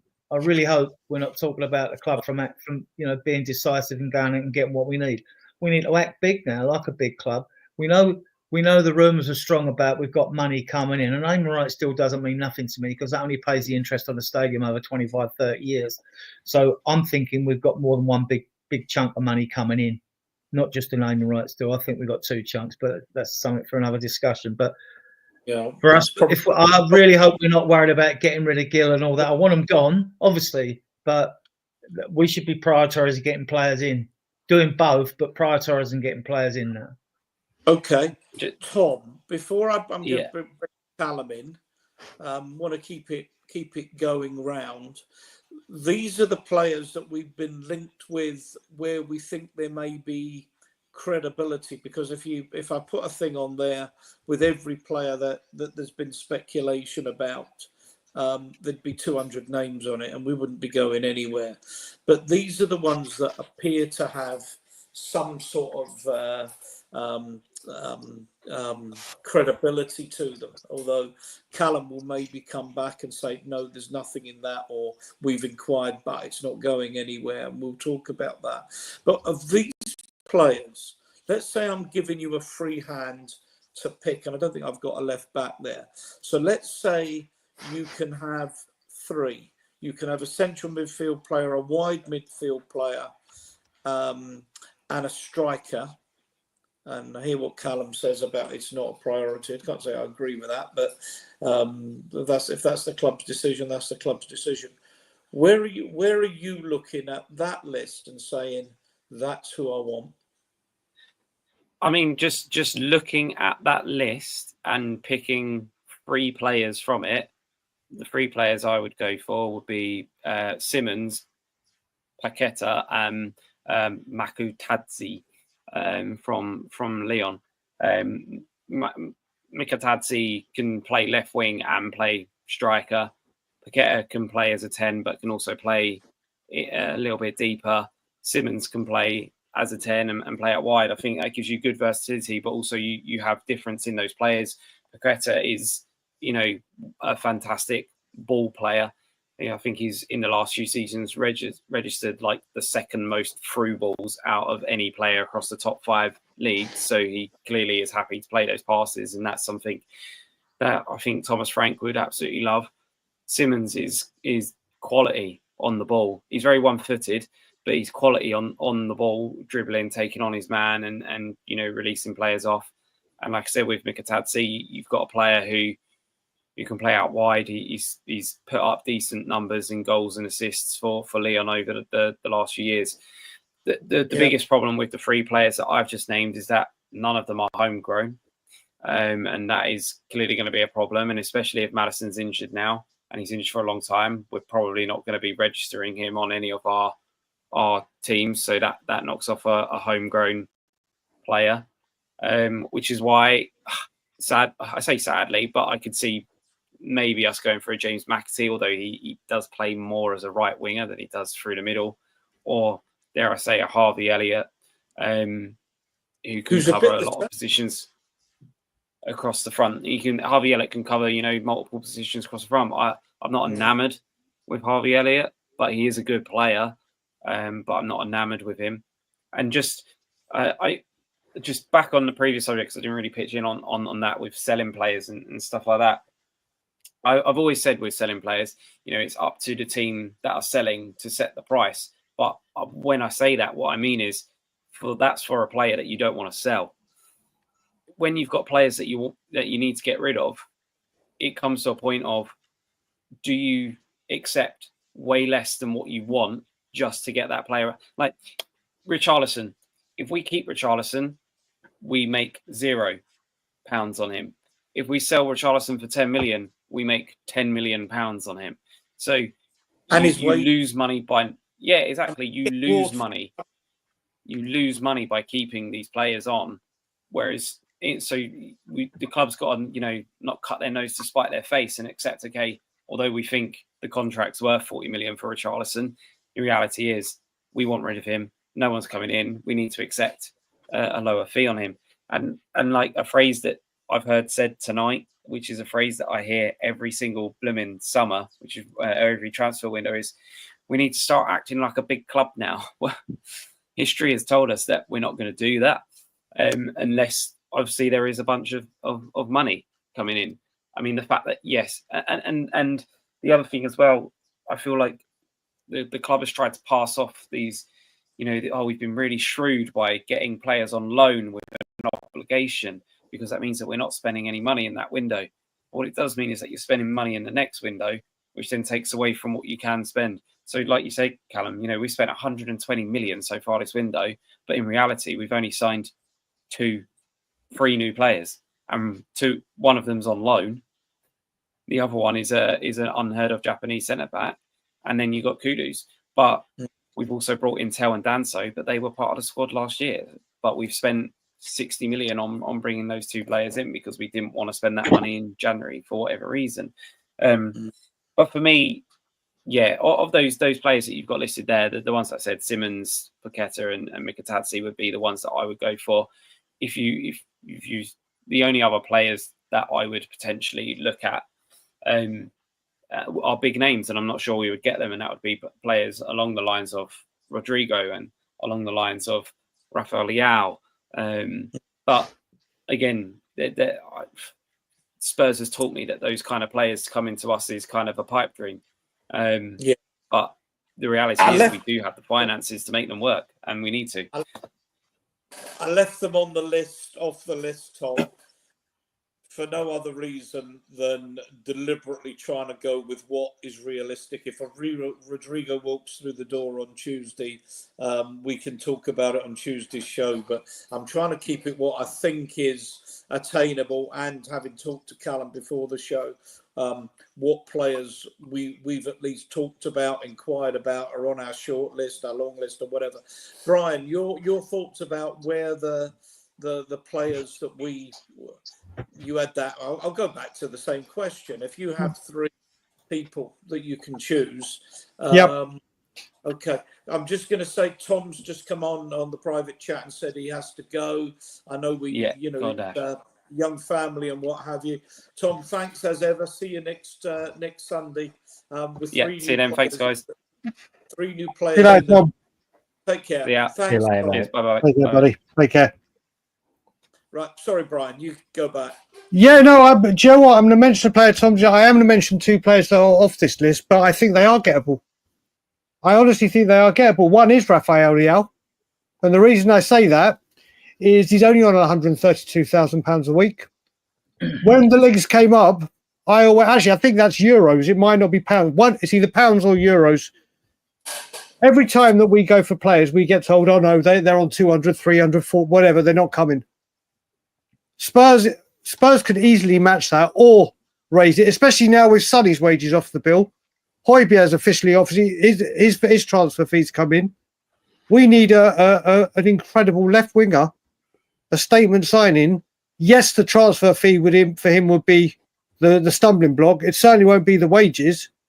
And I'm going to mention a name that I hope for once we actually do something. If Spurs, like we keep saying, want to act like a big boy club, with what's happened today, go and say Crystal Palace, here's 70, 75, here's Eze.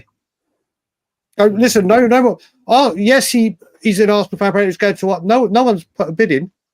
No one's matched his release fee. If Spurs need a player, enough of this we can't afford because we know there's 60 million from Gibbs White. Some people are saying that his release fee hasn't expired. 68 million. There's the release clause. And say, if he turns us down, Ian, he turns us down. If he says no, I'm holding out for Arsenal, then that's what he does. But why are Spurs when he fixes the left wing and number 10? But if you go and get a Leao and an Eze, on here, go on. Sorry, go on. You go. No. What I was going to say is I will bring Callum in after I've spoke to Adrian. But I can tell you that Callum will tell you that Steve Parish is incredibly difficult to do business with at the moment.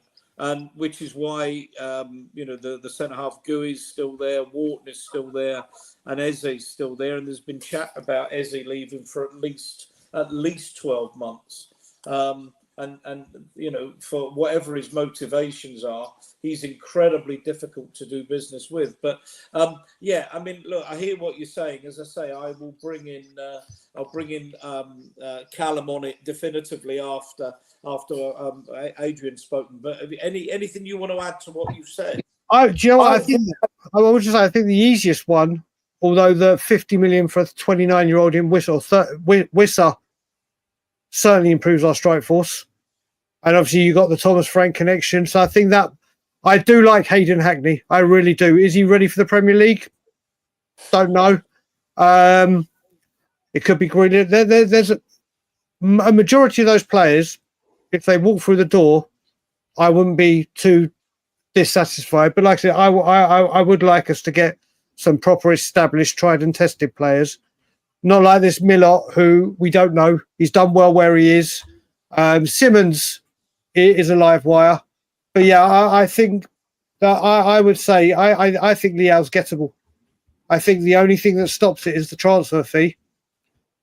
But we'll see. But I would love to see an Eze bid. Like people said, he's Arsenal bound. Well, he's not Arsenal bound at the moment. Arsenal don't want to pay the release fee. If Spurs go, right, what's the release fee? 68 million. They go, right, here's 68 million. I bet Eze will talk to us. And then if he turns us down, he turns us down. But why? I don't know when people say, yeah, they're bound for there, but the deal's not going ahead. Why don't Spurs, for once, try and go ahead of the pack and say, right, we're going to gazump you and see if we can get you there and at least show some ambition for that transfer? Because Eberiche Eze ticks a lot of boxes for what we need, doesn't he, Ian? Or all the boxes. Got to laugh at that one. Yeah. All right, Adrian, your thoughts about... Bring the list up, please. Bring up that list, and then, as I say, I'll bring Callum. Well, I don't want Grealish. He doesn't score goals. He's too old. Mainu's 20. He's too young. Hackney. I'm not hearing you clearly. Hayden Hackney. Ipswich will offer 20 mil for him. He's waiting on Spurs. He'd like us. He'd fill a homegrown spot. And Tom made a big point. Because if Maddison's not added to the squad, we've only got 6 homegrown. 6. So now we need to add. James McAtee, I've watched him play for the under-21s. He's a good player. He's homegrown. And this summer, he's got 1 year left on his contract.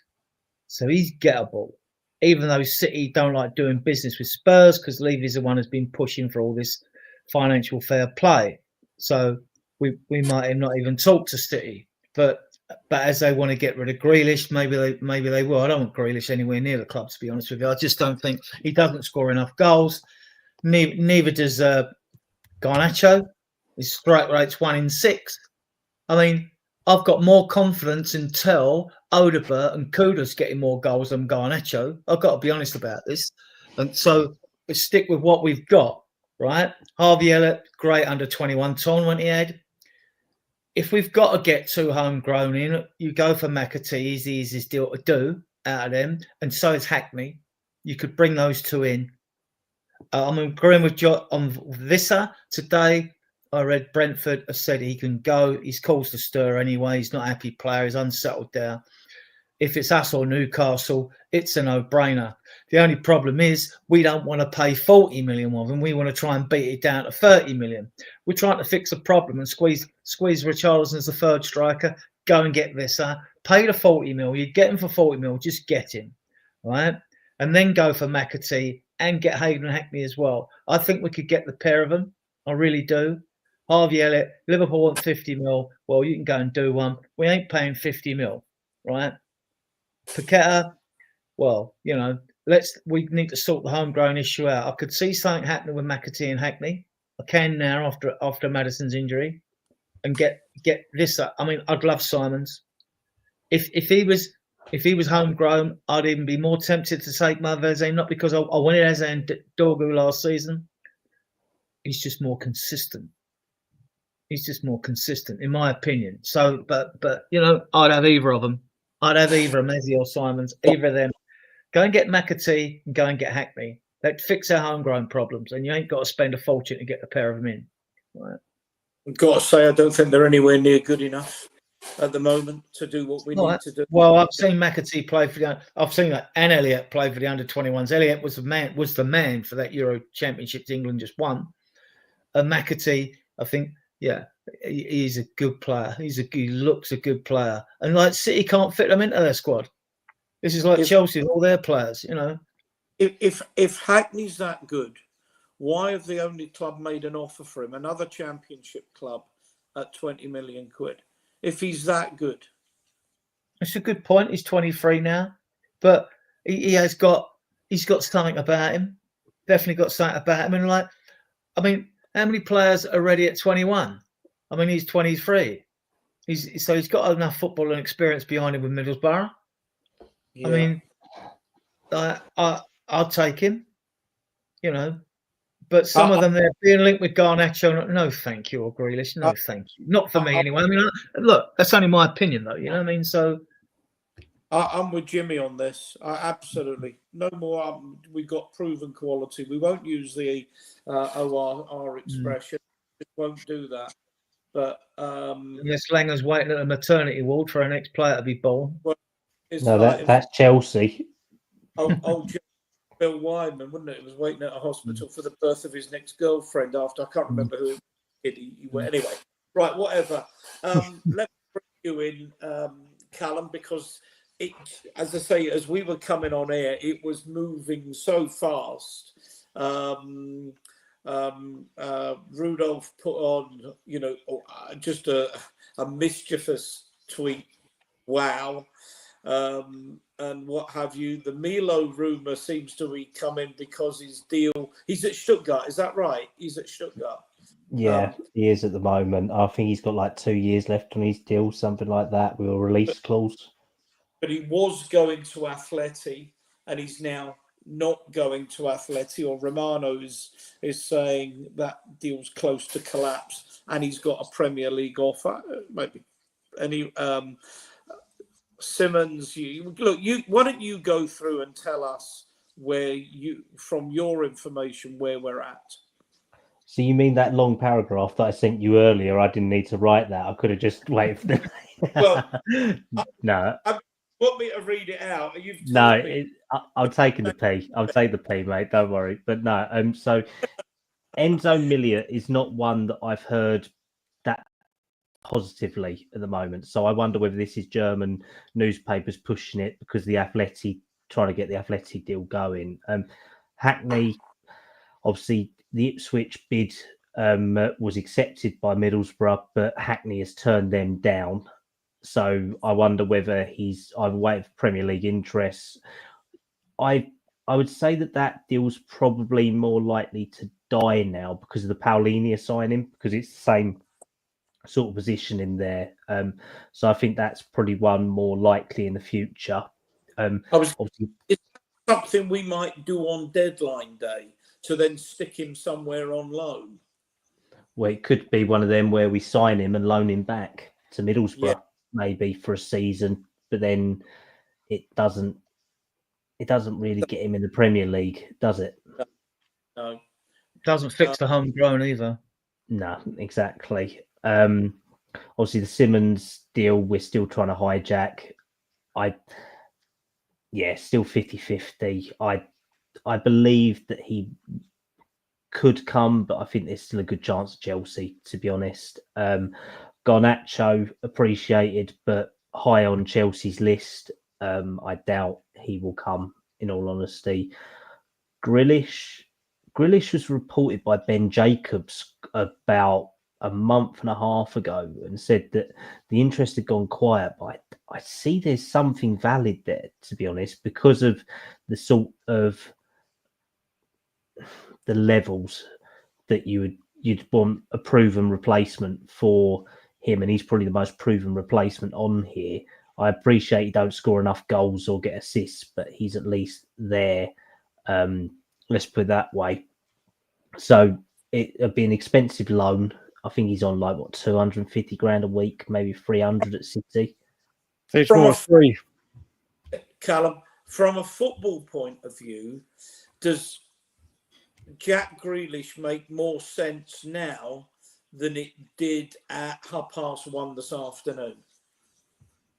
I think it's a reactionary one a little bit, and I think that's where kind of the Palhinha deal looks a little bit reactionary as well, where we've been trying for Walton and many others for quite a while this summer, and it was all falling apart. So I reckon it's going to be a lot of agent offered players that will start coming up in the next 2 weeks or so, and this will move more away from Lange doing his data drive, and it'll become more Paratici's playbook of having 9 players offered to us in 20 positions. Let's put it that way. So we might start seeing certain names linked to us on that, but I still think that Grealish has something, but I don't know whether we'd make 2 huge loan signings like this. I mean, we're paying 5 to 10 million for Palhinha's loan fee. Grealish is going to be 10 to 15. My argument against that would be the fact that we didn't want Grealish before, and so now we're desperate. We want to get him now. So if he wasn't the player we wanted before, don't get him now. Get someone else. That's my take on it. But I mean, like that's. But was the player we wanted? I mean, I'm not as big a Levy hater as Brian, but this was one I think we can universally agree that Levy absolutely fucked up, to use a technical term. He tried to nickel and dime Villa thinking they were going to be desperate to sell when he would get the price down. All of a sudden, the fairy godmother came down and said, "Hippity pow, we've got lots of money. We don't need to sell." Jack Grealish is signing a new long contract with £100 million release clause, which Manchester City managed to waste a lot of money on him for that as well. But can I just add to that, Ian? I could just add to that. What Adrian was saying about we didn't want him before, why should we go for him now? We didn't have 2 very, very key players in that position with season-threatening injuries out before the season starts. With Kulusevski and Maddison now out, like I was saying earlier, Spurs have got to pivot and change their... They may not have wanted him, but right now, with what we're looking at, he may become an incredibly viable option. And if we... Not to say we will, but if Pep changed him from the Aston Villa. Aston Villa, he was given the freedom to do what he wanted as a Maverick, a good old Maverick player that we all love to see. And he was allowed that at Villa. He was the main man. At City, he was told, we don't do that here. This is your job. You stick to it. You do this. You stay on the left. And the season they won the treble, he was great. He hasn't been good the last couple of seasons with injuries, but we don't know if he was to come to Spurs, what Grealish Frank would want. So he's got a World Cup to try and get into. Like, it's a shame for Maddison that probably won't. It'll probably be too late for him now. Not saying we should go for Jack Grealish, but if we're bringing in quality experience, well, Grealish is the most quality and experienced one on that list. Wages will be a problem, but I think Spurs may have to pivot to what they want, and maybe Grealish becomes viable. Yeah, Spurs have to respond. They don't have to react, but they have to respond to it. Because, I mean, I see in the chat people are saying Kulu and Bergvall can replace Maddison. Well, Bergvall's just come off the back of a 3-month injury, and Kulusevski's still probably two months off minimum, I'd say. So we've got 3 players who can play as a 10, who are natural players to that, not cover, pivot, whatever we want to call it. Are 3 natural players who can do it. Well, the danger is if we don't do something, the season could be over before it begins if we haven't got players in the right positions. Guys, just before we carry on going through this list, and we're nearly 2 hours, but we'll run on for a little bit longer. We've got just under 300 of you in the chat. So if you haven't, please like and subscribe to the channel. I'm sure most of you have, but please give us a like, please give us a subscribe, and also hit the notification button and notify yourself for all. We will inevitably be doing some shorts in the week, as well as our regular shows on Tuesday and Friday at 10 p.m. And hopefully we'll have lots of big news for everybody. If you're watching on another media like x.com, or Facebook, you can come across onto the YouTube channel, even if it's not one we're broadcasting live, and tune into this broadcast. Hit the like, hit the subscribe, hit the notification button for all notifications. It helps us enormously. So thank you. Let's carry on going through that list, Callum, and bring others in as we need. Sorry, I'm just going to say goodbye to one of our. To Graham, one of our regulars, one of our biggest supporters. Got to go, guys. Great show as always. Thank you. Just want to say Gray was my man of the match tomorrow. If we get time, we'll talk about some of the play today. I don't know how much time we'll have left. I thought Gray was immense today as well. Really encouraging performance. Yeah, very composed. Yeah, Graham, as ever, thanks. People like you make doing this show worth it. So thanks very much. Let's go back to the banner.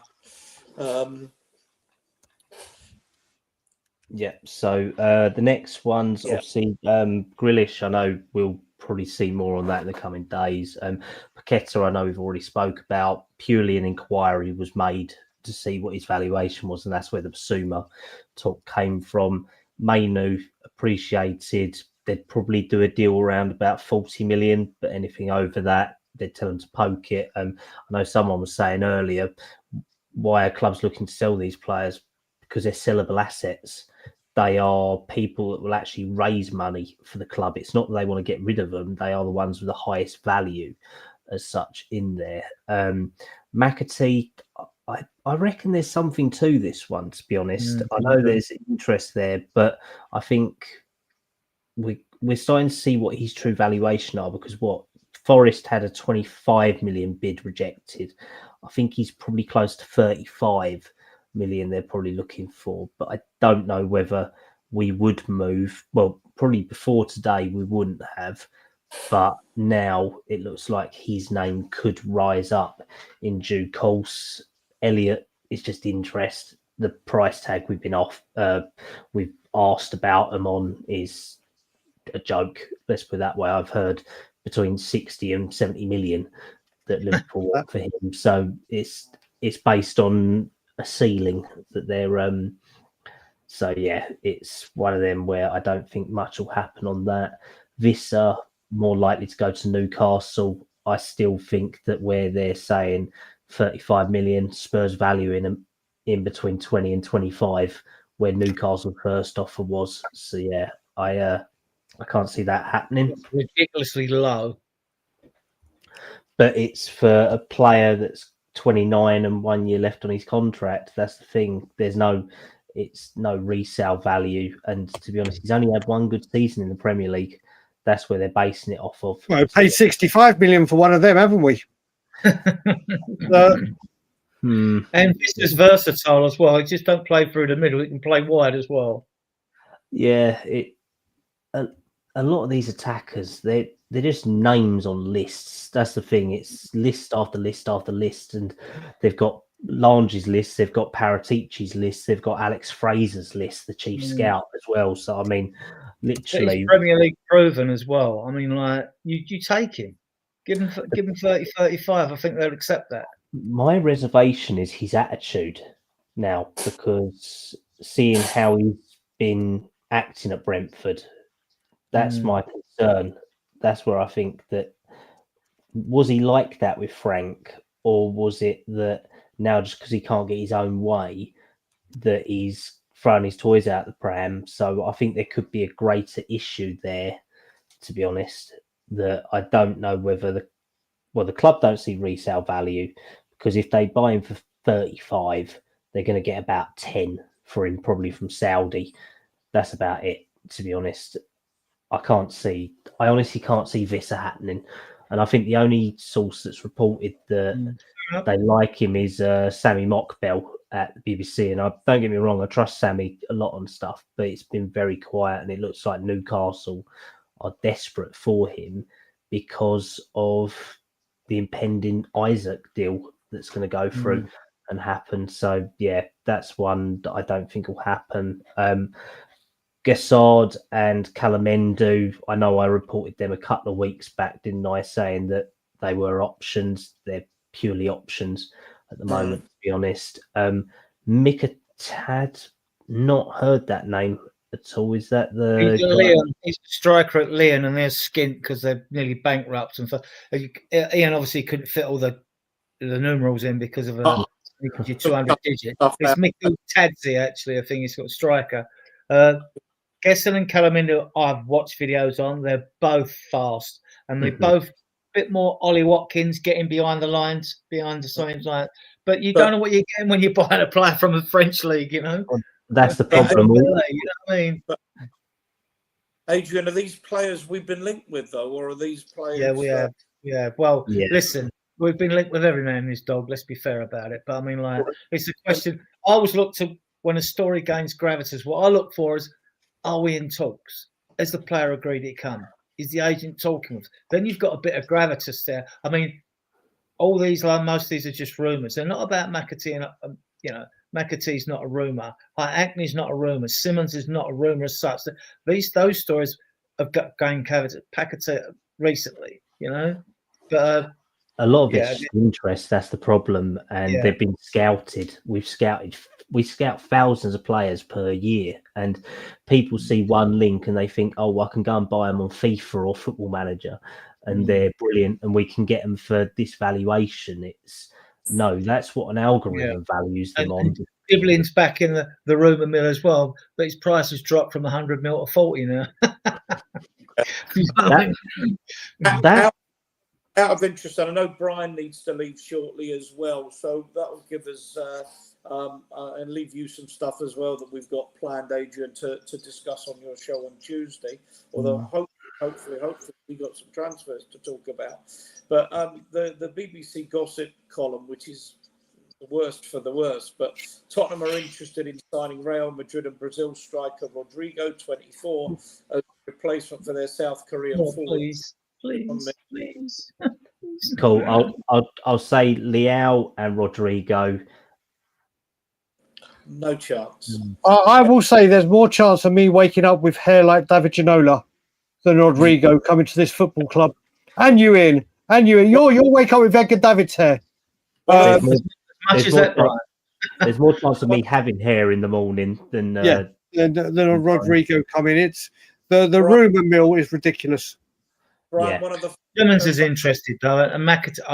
I don't know. I think there's something to McAtee. I think something could happen there. The only other one I know, there's just Moani and Dibbling on there. So Moani, we inquired about last week, but it was purely an inquiry, and we asked about Warren Emre and a left back from PSG, a youth player as well. That's going to be one of them upcoming ones. It's Moani, the figures don't work, and he's got his heart set on Juventus, so they're thinking that will probably prompt Juventus to get their figures sorted for him now. And Emre was quoted at 80 to 90 million, which shows how highly PSG rate this guy. He's going to be like the next proper like Tsunami. Kimi. Oh, please no, we'll steer clear of that bit. And then it's just Dibbling. There's been talks for a long time about Dibbling between Spurs and Southampton, because we do have good links with them after business over the years. So I believe that if we did sign Dibbling, he'd probably be bought and loaned back for another season. That'd be one of them type deals, to be honest. So it's very quiet at the moment. In all honesty, Yeah, it's going to all happen this week. I mean, we've got 2 weeks before the season starts. I would Yeah. expect a lot of transfers from clubs to happen this week, towards the end of this week, right? Well, Because then you've only got a week with those Chelsea's gonna buy players another before team, the aren't season they? opens. Yeah, you've only got a week then, haven't you, before the season opens? So yeah, I mean, Well, as I say, I don't know whether it's right or wrong, but certainly Callum's pal Rudolph was very much suggesting there's a lot of action happening. But look, we will see. Let's just talk very briefly about the game today before I do wrap it up. 2 hours is more than enough for us anyway, I think, and for you guys listening. And thanks for sticking with us, because there's a hell of a lot of you that have been, I think, from the beginning. Brian, did you get to see the game this morning? It was obviously I did. very early. I did. Yeah. I did indeed. Okay. Go on, sorry. No, I want to say I'm not going to go through the team and all the substitutions, but anything or anybody catch your eye? I think Pedro Porro has been the player of pre-season. I think he's been absolutely exceptional. He keeps the one thing that guy gives you is availability. That guy just plays minutes after minutes after minutes. He's had a lot of minutes again, and I think he's getting better and better with every game. Archie Gray stand out for me. It was the first time he looked very comfortable, very comfortable. The main thing I want to talk about when it comes to it is my love and my belief and my faith in Thomas Frank. I've wanted him since. Remember him when we were doing stuff on Tottenham on tour together, and we were talking about. I am probably Thomas Frank's biggest fan. I adore him. I think he's going to be absolutely exceptional for us and the coaching team he's brought in. And you can see, like we saw with Ange, how he changed it to the attacking, free-flowing football we saw in the first pre-season, where we played Barcelona, West Ham. We just look so more disciplined. We look so much more structured. Set pieces, we look better prepared. Defensively, we look more cohesive. So I'm just delighted with Thomas Frank and his coaching staff. But I think Sarr's done well. And I think it's just shown through all the pre-season games. I know it's been mix and match with the teams. It's just how important creativity is and how we're lacking. And even more so today with Son out, Maddison out. But very impressed with Thomas Frank and what he's been able to do with this coaching staff. Got absolutely no doubts. We'll be absolutely fine, coach-wise and drilled-wise and defensively. Let's just work on that attacking part of the pitch. But fair play. I actually would like to see Pedro Porro brought into the leadership team. I think he is set for the leadership. I think he bleeds Tottenham. He's got the charisma. He's got the passion. He's got the fight. And most importantly, he's hardly injured. So a few things to take away from the tour itself, but very excited to see what Thomas Frank does this year. Yeah. Who is this? Hang on. Who is this Rudolph? I don't know them. No, you won't unless you follow him. It's Rudolph, isn't it? Pat Bateman on X. I know he's a friend of Callum. You know him personally, don't you, Callum? Yeah, I do. Yeah. So they're two of the sources of pretty good information on X. No one's 100% reliable, and unfortunately there's a lot of people that criticise anyone that might put their head above the parapet and say, I've got information on this. But he and Timothy are probably the two that come out the best in terms of strike rates for transfers. Not everybody gets all of them right, you know. It's not that kind of business. So, but anyway, let's come on to you, Callum, and I'll give the last word to Adrian in terms of anything particularly that pleased you today. I think Gray, very positive. Sarr again, very sort of determined. I like the midfield dynamic in the first half. Danso, very positive. Yeah, I think the only thing we're lacking is these front options at the moment, isn't it? We saw that quite apparently, that we got that decent goal by Johnson, but other than that, we was toothless sort of thing. Yeah. So it was quite a rigid midfield. But I thought Gray was deployed further forward, wasn't he, in the first half? And it sort of worked with Bentancur, Sarr, and Gray acting in a pivot. So it kind of worked where both Sarr and Gray were dropping up and down. So yeah, it's interesting to see, and I just think that you could see that the game wasn't about the game today; it was about Sonny, wasn't it? And it was really nice seeing the Guard of Honor and how much people appreciate that. So yeah, I think it was a really poor performance and a really turgid, ugly game. Particularly after Arsenal, it was. I mean, having said that, the players are doing a lot of travelling as well. That can't help. Yeah, exactly. It does. It heightens it, and where we have gone from Hong Kong to Seoul, I know they say. I think it's only about a 2.5, 3 hour flight, if that. But it's still that you're going. We played 2 games Saturday. We then travelled Monday to Hong Kong. Yeah. To then go to Seoul for Thursday to play was in Hong Kong up till Friday, then to travel to here, then to travel to Seoul, and then they're coming back in the next couple of days as well, with then the pressure of everything around them, and then the Sonny thing. I mean, I got a text from someone telling me to tune into that press conference on Saturday morning. It was 3 o'clock here in the morning, and someone told me to tune in. And that's when the Sonny news broke. So, I mean, imagine the players. They're probably all seeing that live as well and all that. So mentally, they're losing their club captain and their main ally and their leader. So, I mean, it does wear on you. And, yeah, today I don't think either team looked really match fit at all. I mean, Newcastle looked out of ideas and they got aggressive, and we looked out of ideas and were being just as petty, to be honest. So, yeah, it's not. If we had that in the Premier League, I mean, we'd have probably seen at least 2 red cards and a load of people on yellow. Joe Linton should have been sent off. That was a deliberate elbow. There was that was a definitely deliberate elbow. If that was over it, he goes. And he didn't even get booked. Well, that's the thing. He'd have got a red. Romero would have got a yellow and given away a penalty as well for going someone. So we were both at fault. I don't think we can say Newcastle one thing, us on there. I just think that it wasn't a great game. It wasn't at the levels of sort of Arsenal, but we're changing out players constantly. I don't think Frank knows his true 11 yet, because he's had the injuries to a doggy, Madders now, Solanke, got Solomon Hill, who he may have considered if he weren't looking to get rid of him. Richie has been in and out as well. So I don't think we know where we stand as a club until probably the Bayern game. That's fair enough, isn't it, Adrian? It's hard to predict what the team will be against. Forget Bayern, but against. I thought there was 5 or 6 good performances in our team today. I thought Danso, Bentancur, Sarr, Gray, Porro. I thought they were very good.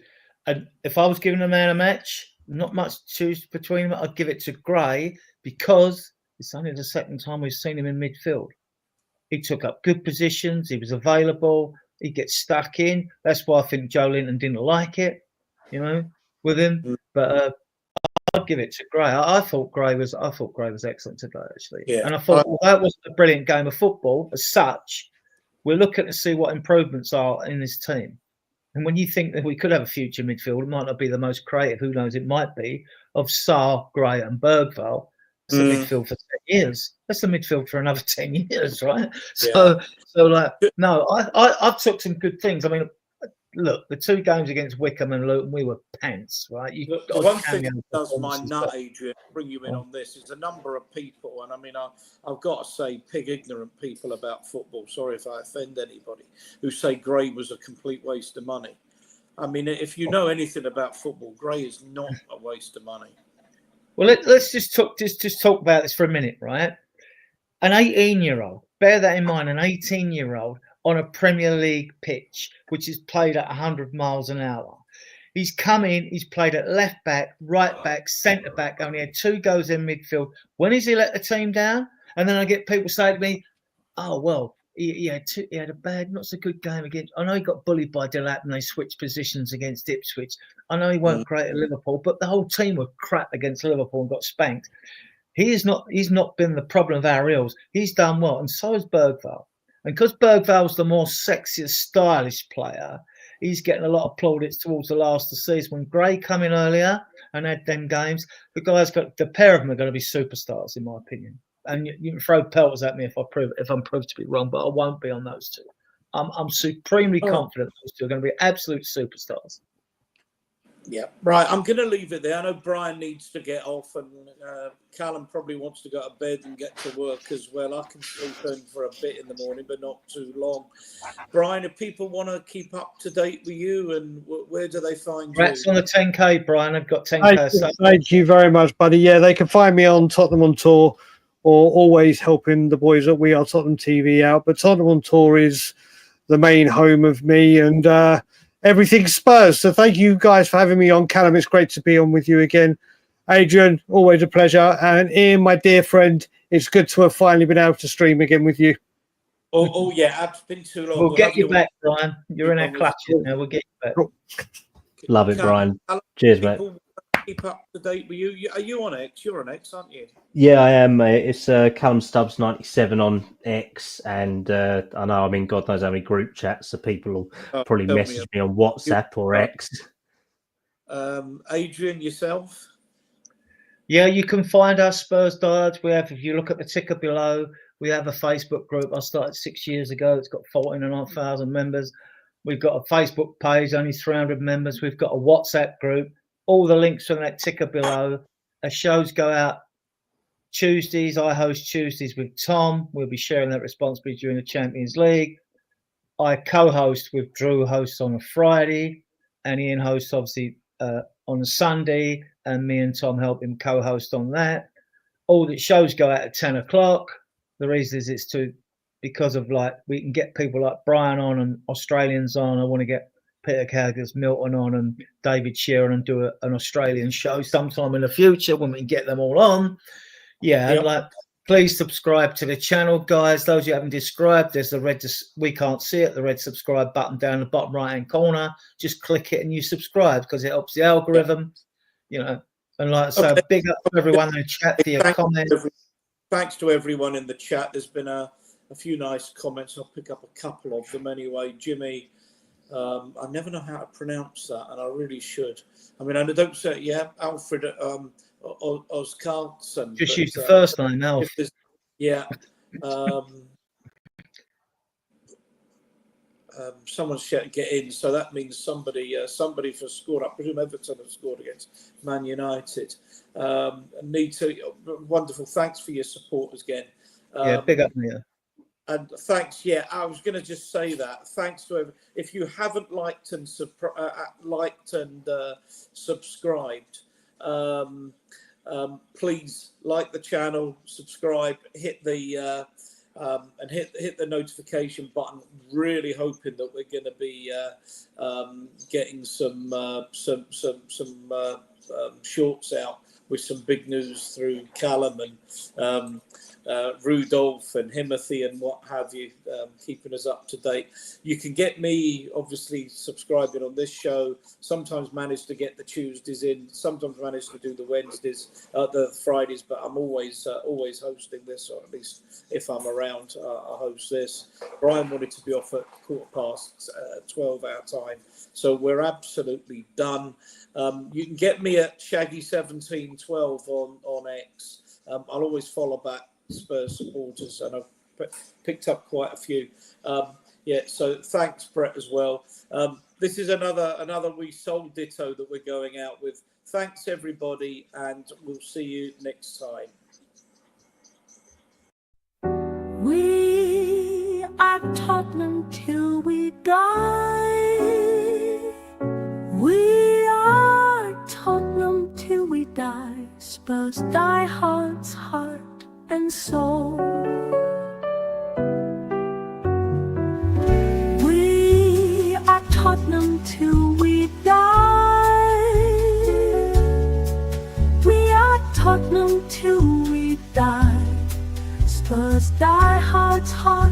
soul.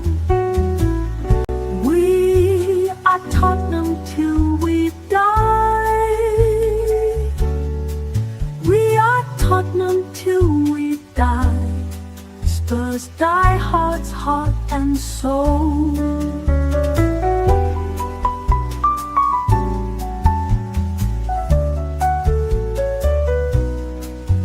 Willy white and navy blue.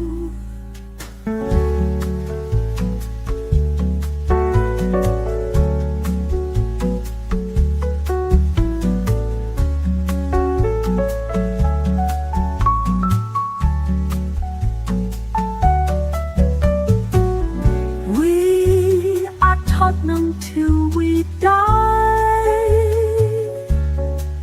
We are Tottenham till we die. Spurs diehards, heart and soul. Lily white and navy blue.